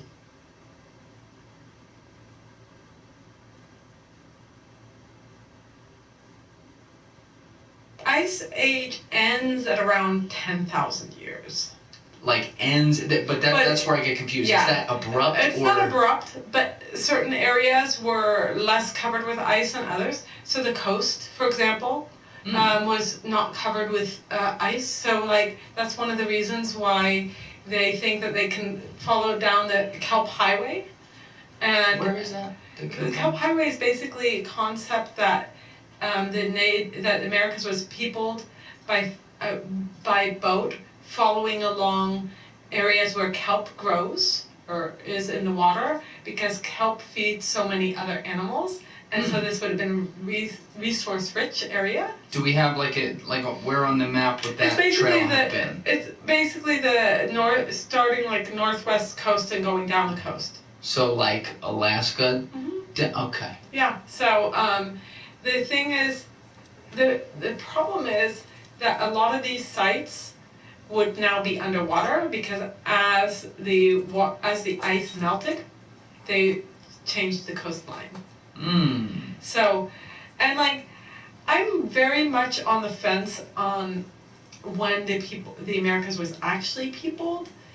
You know, so the other thing is that the Ice Age fluctuated, right? So there was highs and lows, you know, and so if you go right before the last glacial maximum, it was still Ice Age, but it was less. And so some people say, well, the reason why it can be like 25,000 years ago is because that was before all that ice. And then it increased again, so the fluctuation. Now, there's some evidence to suggest, like in New Mexico, there might have been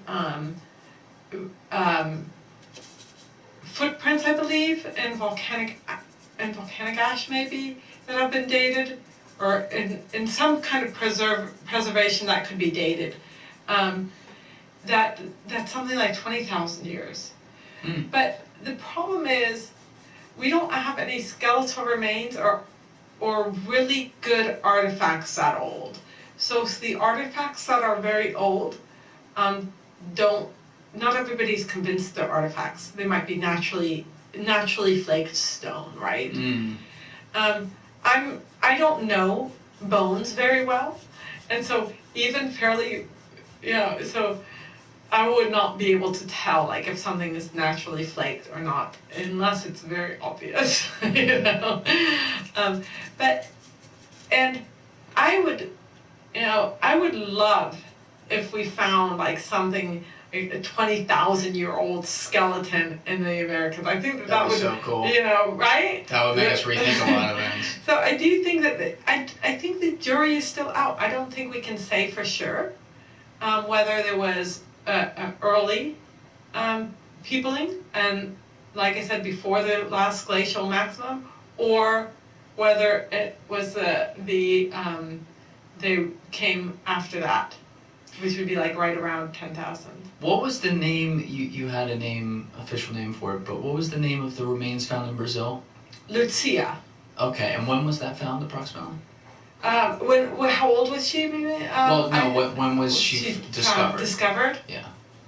I'm going to say the 80s. Okay, so maybe 90s. Not that long ago. Yeah. It's definitely after Lucy was found. Lucy, the Australopithecine, was found in 1974, and she's named after Lucy, so it has to be after that. And where was Lucy?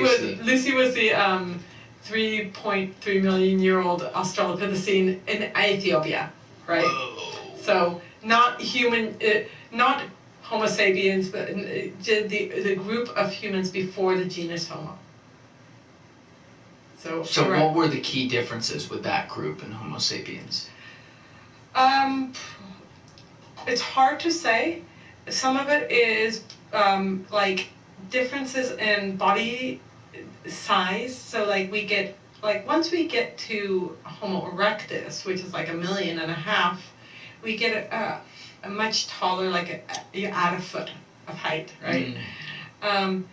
The body, like the ditch, there's a change between like the shape of the pelvis that is like, in Lucy it's very broad and like almost like a flower opening up, whereas ours is very bowl shaped.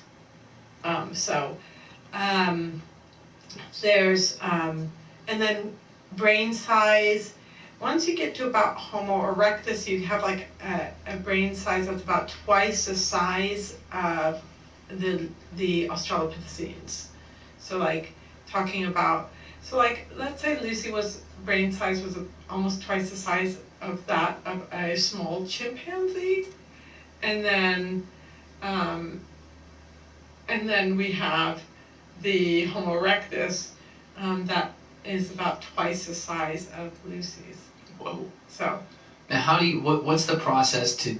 This is where it gets confusing for me as a layman. What's the process to figure out, for example, we can date those remains 2.5 million years? Because it feels like once you get past, like for me, you get past a couple hundred years, it's like, damn, isn't it all somewhat similar? But so we basically we have various ways of testing them, but they almost all revolve around what we call radioactive isotopes.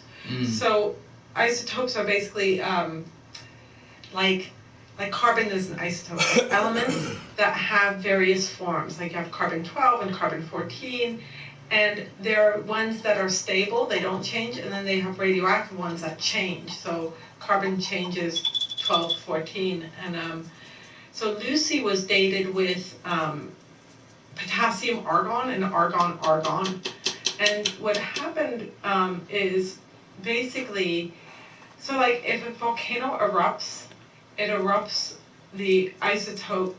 One part of that isotope of the eruption contains potassium, and one part contains argon, and then then there's also argon 40 to argon 39.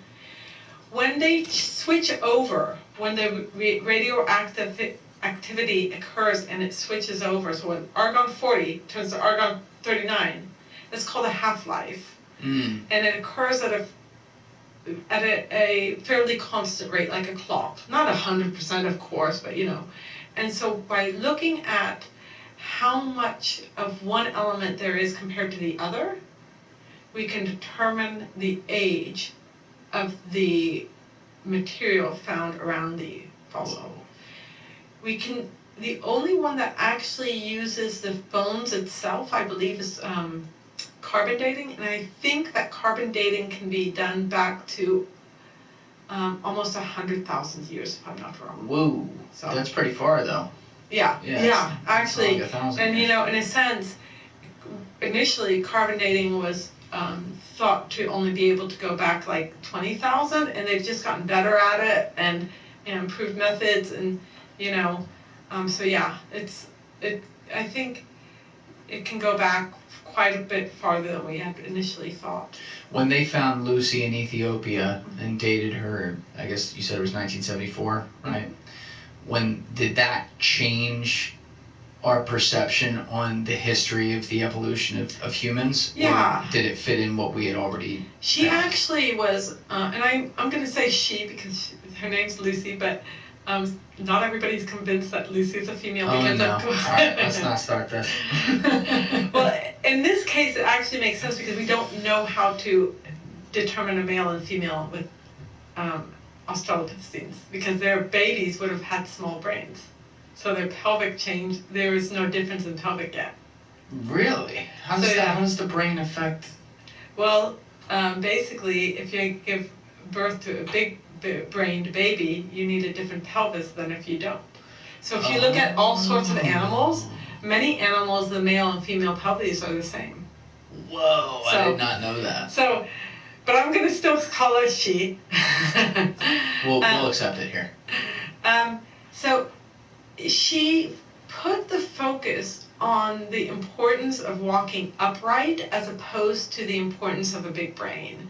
It used to be thought that the first humans, or the first distinction between humans and apes would be a big brain, but that turns out not to be the case, and the first change really is a different type of locomotion.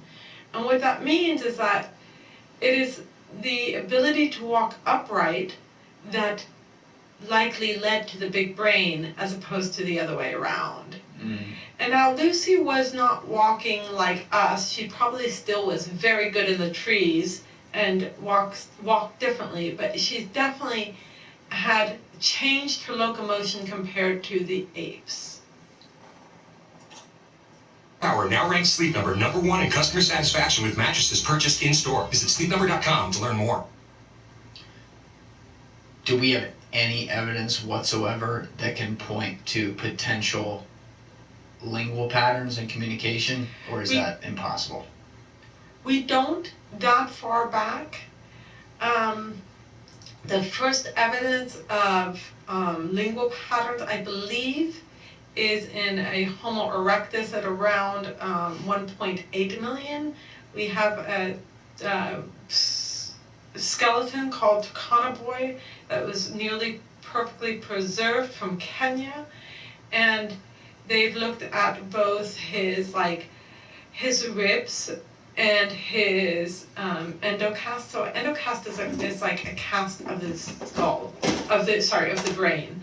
So you can have naturally forming endocasts. So like let's say skull is laying in a way that sediment ends up in there, and then you have this mold of the veins, right? Yeah. But you can also create an endocast because those veins still leave patterns on your skull. And so you can make a new endocast by, putting stuff in there and then like plaster in there. So, and so what's interesting about Turkana Boy is that if you look at his endocast, it looks like he had a Broca's region, which is an area of the brain that is specifically tied to language. And not just how do you say that? Broca, Broca. Yeah, let's pull that up. But not just communication, but language, right? Yes. But then if you look at his ribs, you see that he does not have ribs that would suggest that he had as fine control over his breathing as we do. One of the reasons why we can make so many different sounds is because we can control our breath much better than other animals. And we do that because our muscles on our chest are more distinguished. So they're like finer spindles as opposed to one big muscle, right? Yes. And so it doesn't look like he had the same type of muscle distinction that we do. So the question then is, did he still have language, but it was just not as many sounds? So it's kind of up in the air. Now, if you look at Neanderthals, their hyoid bone, and the hyoid's a really interesting bone because it's the only bone that doesn't connect to another bone. Mm-hmm. It actually connects with a really long fibrous tendon from the back of your skull to your to about your throat area, and it holds your tongue. So, and the Neanderthal hyoid bone is almost identical to modern humans, and that suggests that their language skills would have been similar to ours. Whoa. And of course, Neanderthals had quite big brains too. So. A lot there. It's crazy what we're able to use deductive reasoning and also then, like recreating things to be able to build that evidence. Yeah. I mean, the science is incredible. That's why it's important that we keep the science going. And, and not fight over the stupid things. And, there's so much more to learn. And if you think, like, when I started in this field, and, I'm old, but not that old.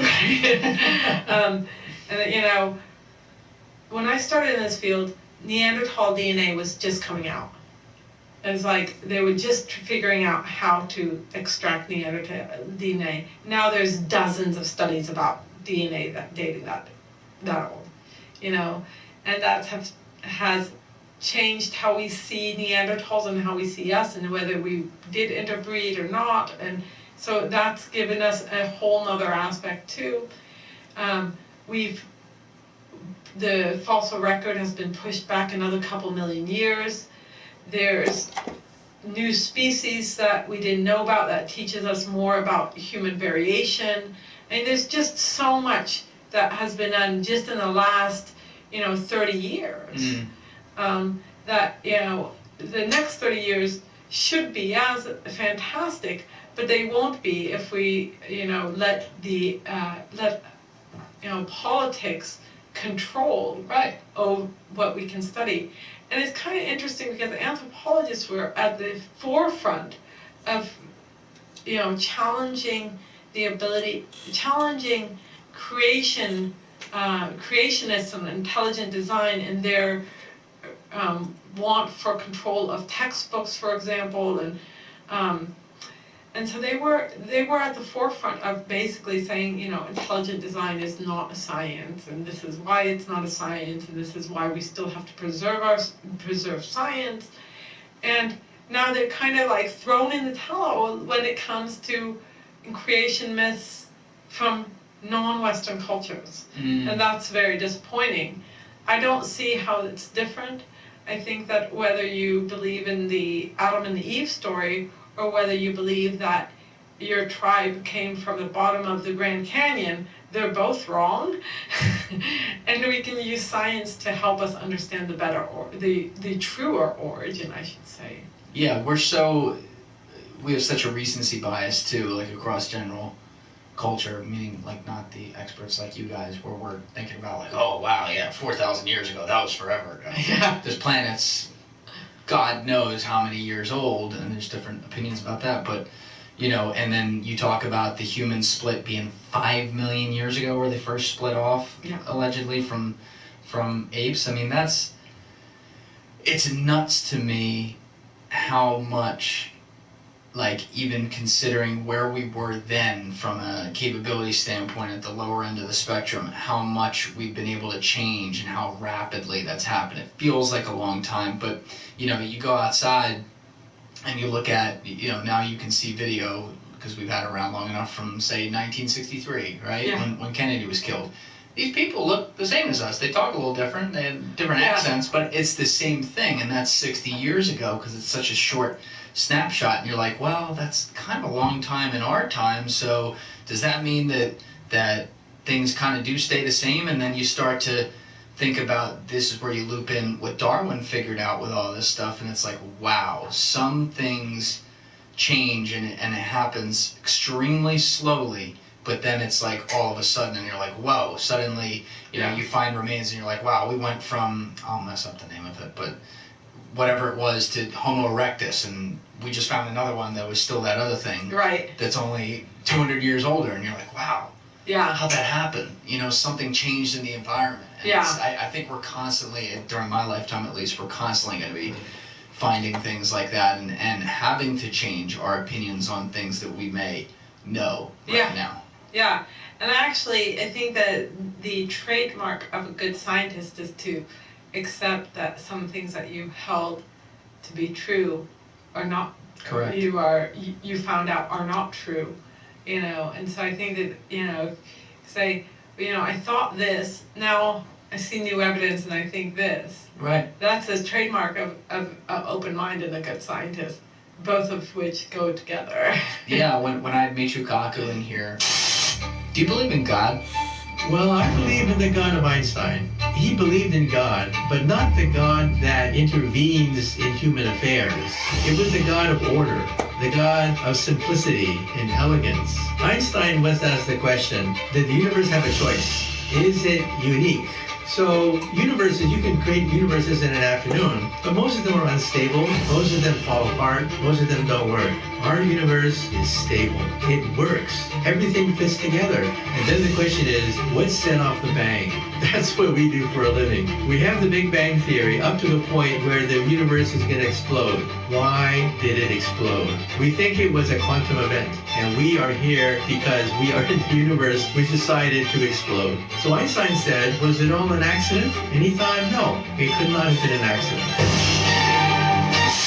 Who sometimes gets some shit because he was one of the inventors of string theory, and there's some controversy around that, but, I found him to be so open-minded to many things, despite what some people will try to say about him. I think that's usually just detractors, but I asked him a question that was similar in spirit of, like, how are you worried about your life's work being all proven wrong, or is it more like that's kind of the whole point, because we're trying to move things forward to prove the last thing wrong and then eventually get all the way as close to the truth where we can be? And I won't get his exact answer right, but essentially it was much more the latter for him. Like, let's get where we need to be. You know, his hero was Albert Einstein, and the guy was incredible, and you know, only he's been dead, what, like 60 years, something like that?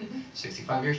Like, we're proving things that he talked about wrong. There's nothing wrong with that. It's a weird, science is a weird endeavor because it's not like a sport. There's not this score. Right. It's not 4 quarters and at the end, if you have 100 points and they have 90, like, you win.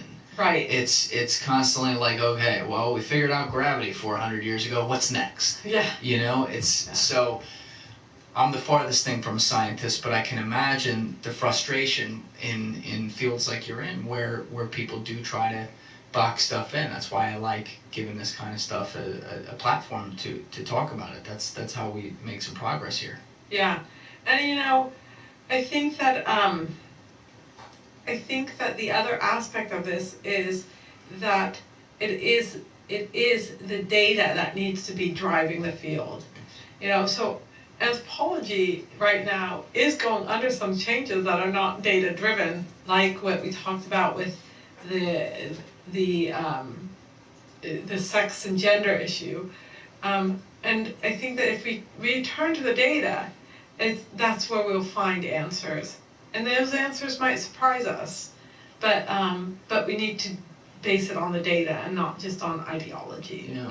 I forgot to ask you earlier, when you were a kid, were you always interested in like fossils or things like that? Was this like a dream of yours to end up where you are? I was always interested in anatomy. And I would say, like, even as a young child, like, toys that were anatomical models really were fun for me.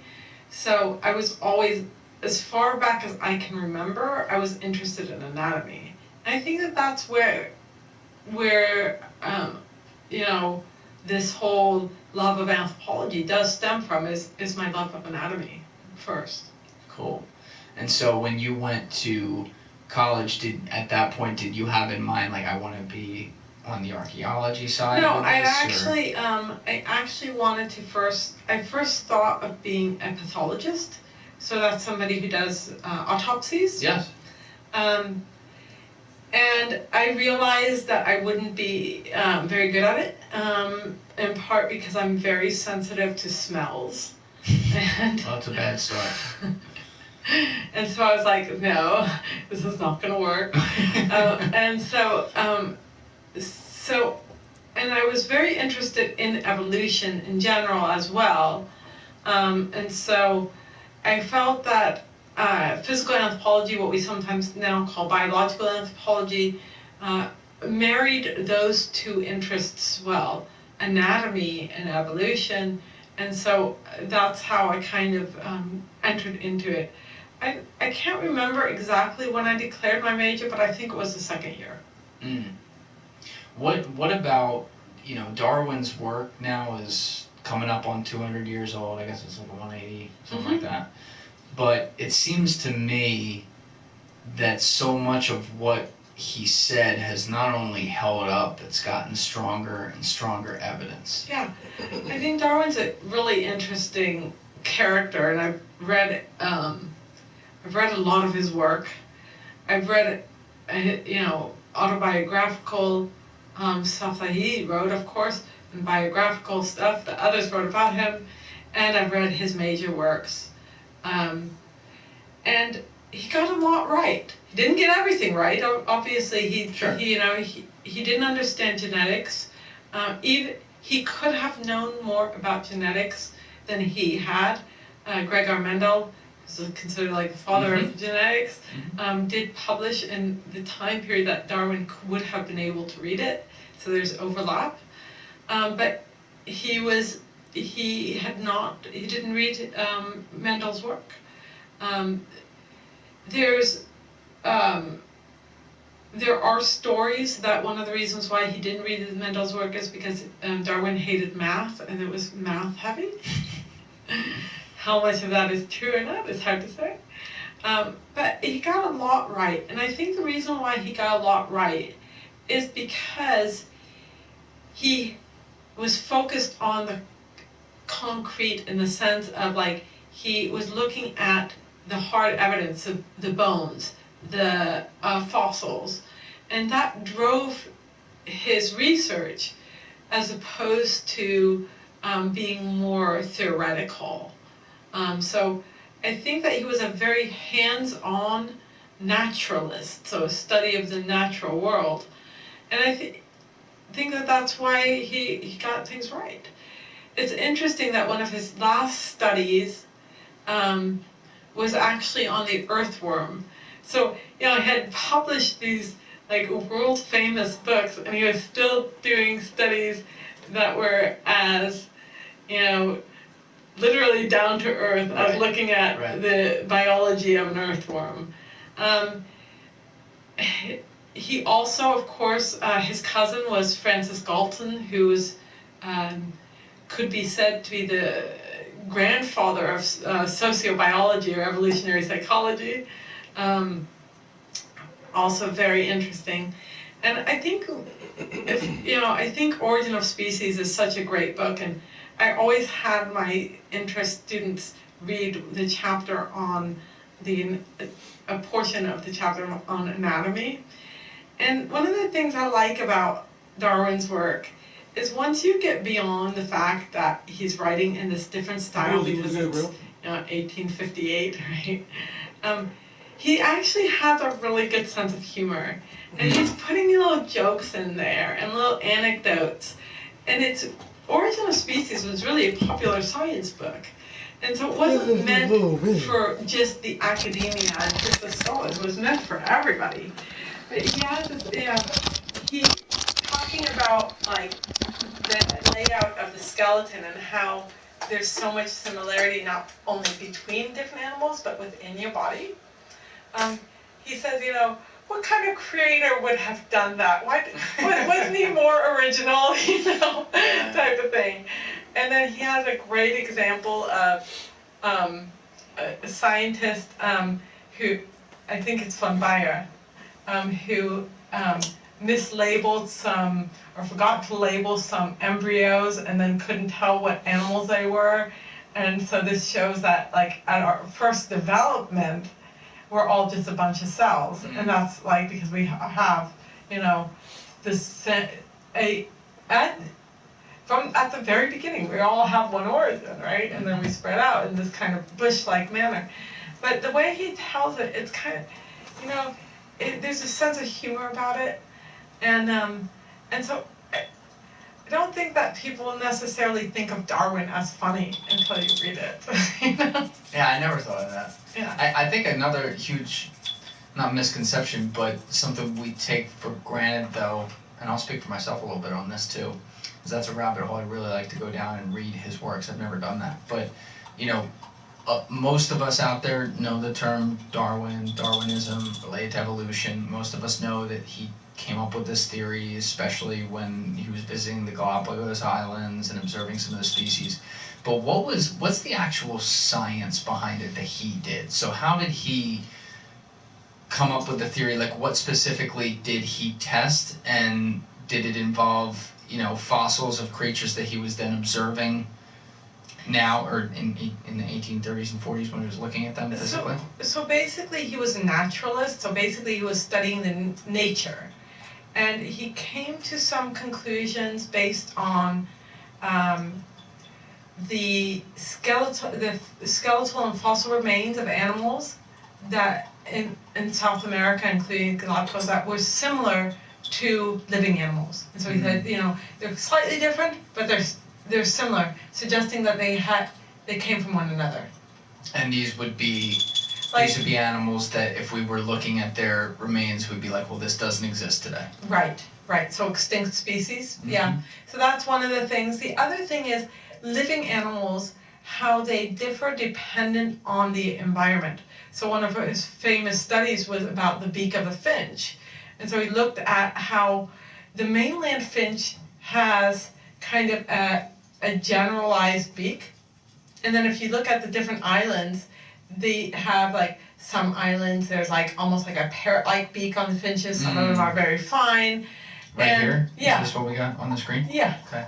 And so basically, he tied that into the food that was available on the various islands, and that you can take the selection pressure is what the resource is. The environment is the selection pressure. And so that within each generation, what happens is, let's say you're at a place where there's only really hard nuts to crack open, then the weaker beaked birds won't survive and they won't pass off their offspring, and the stronger beaked birds will survive and pass on their genes to their offspring, and then over time you get a greater number of stronger beaked birds. Yeah, we're seeing right now, this is where evolution can scare me, where the rare cases where it happens quickly, but if you look in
Yeah, buddy. Get the fuck up out of here.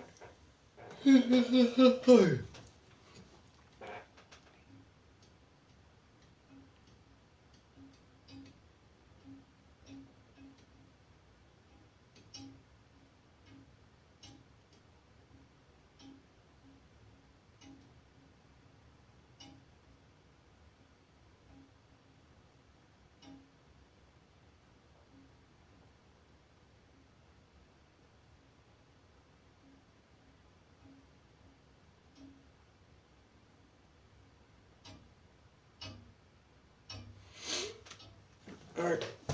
I'm about to wrap it up. All my brushes clean. Alright. Brushes clean.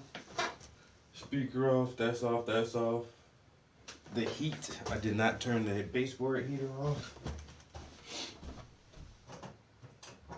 Alright. Turn that off.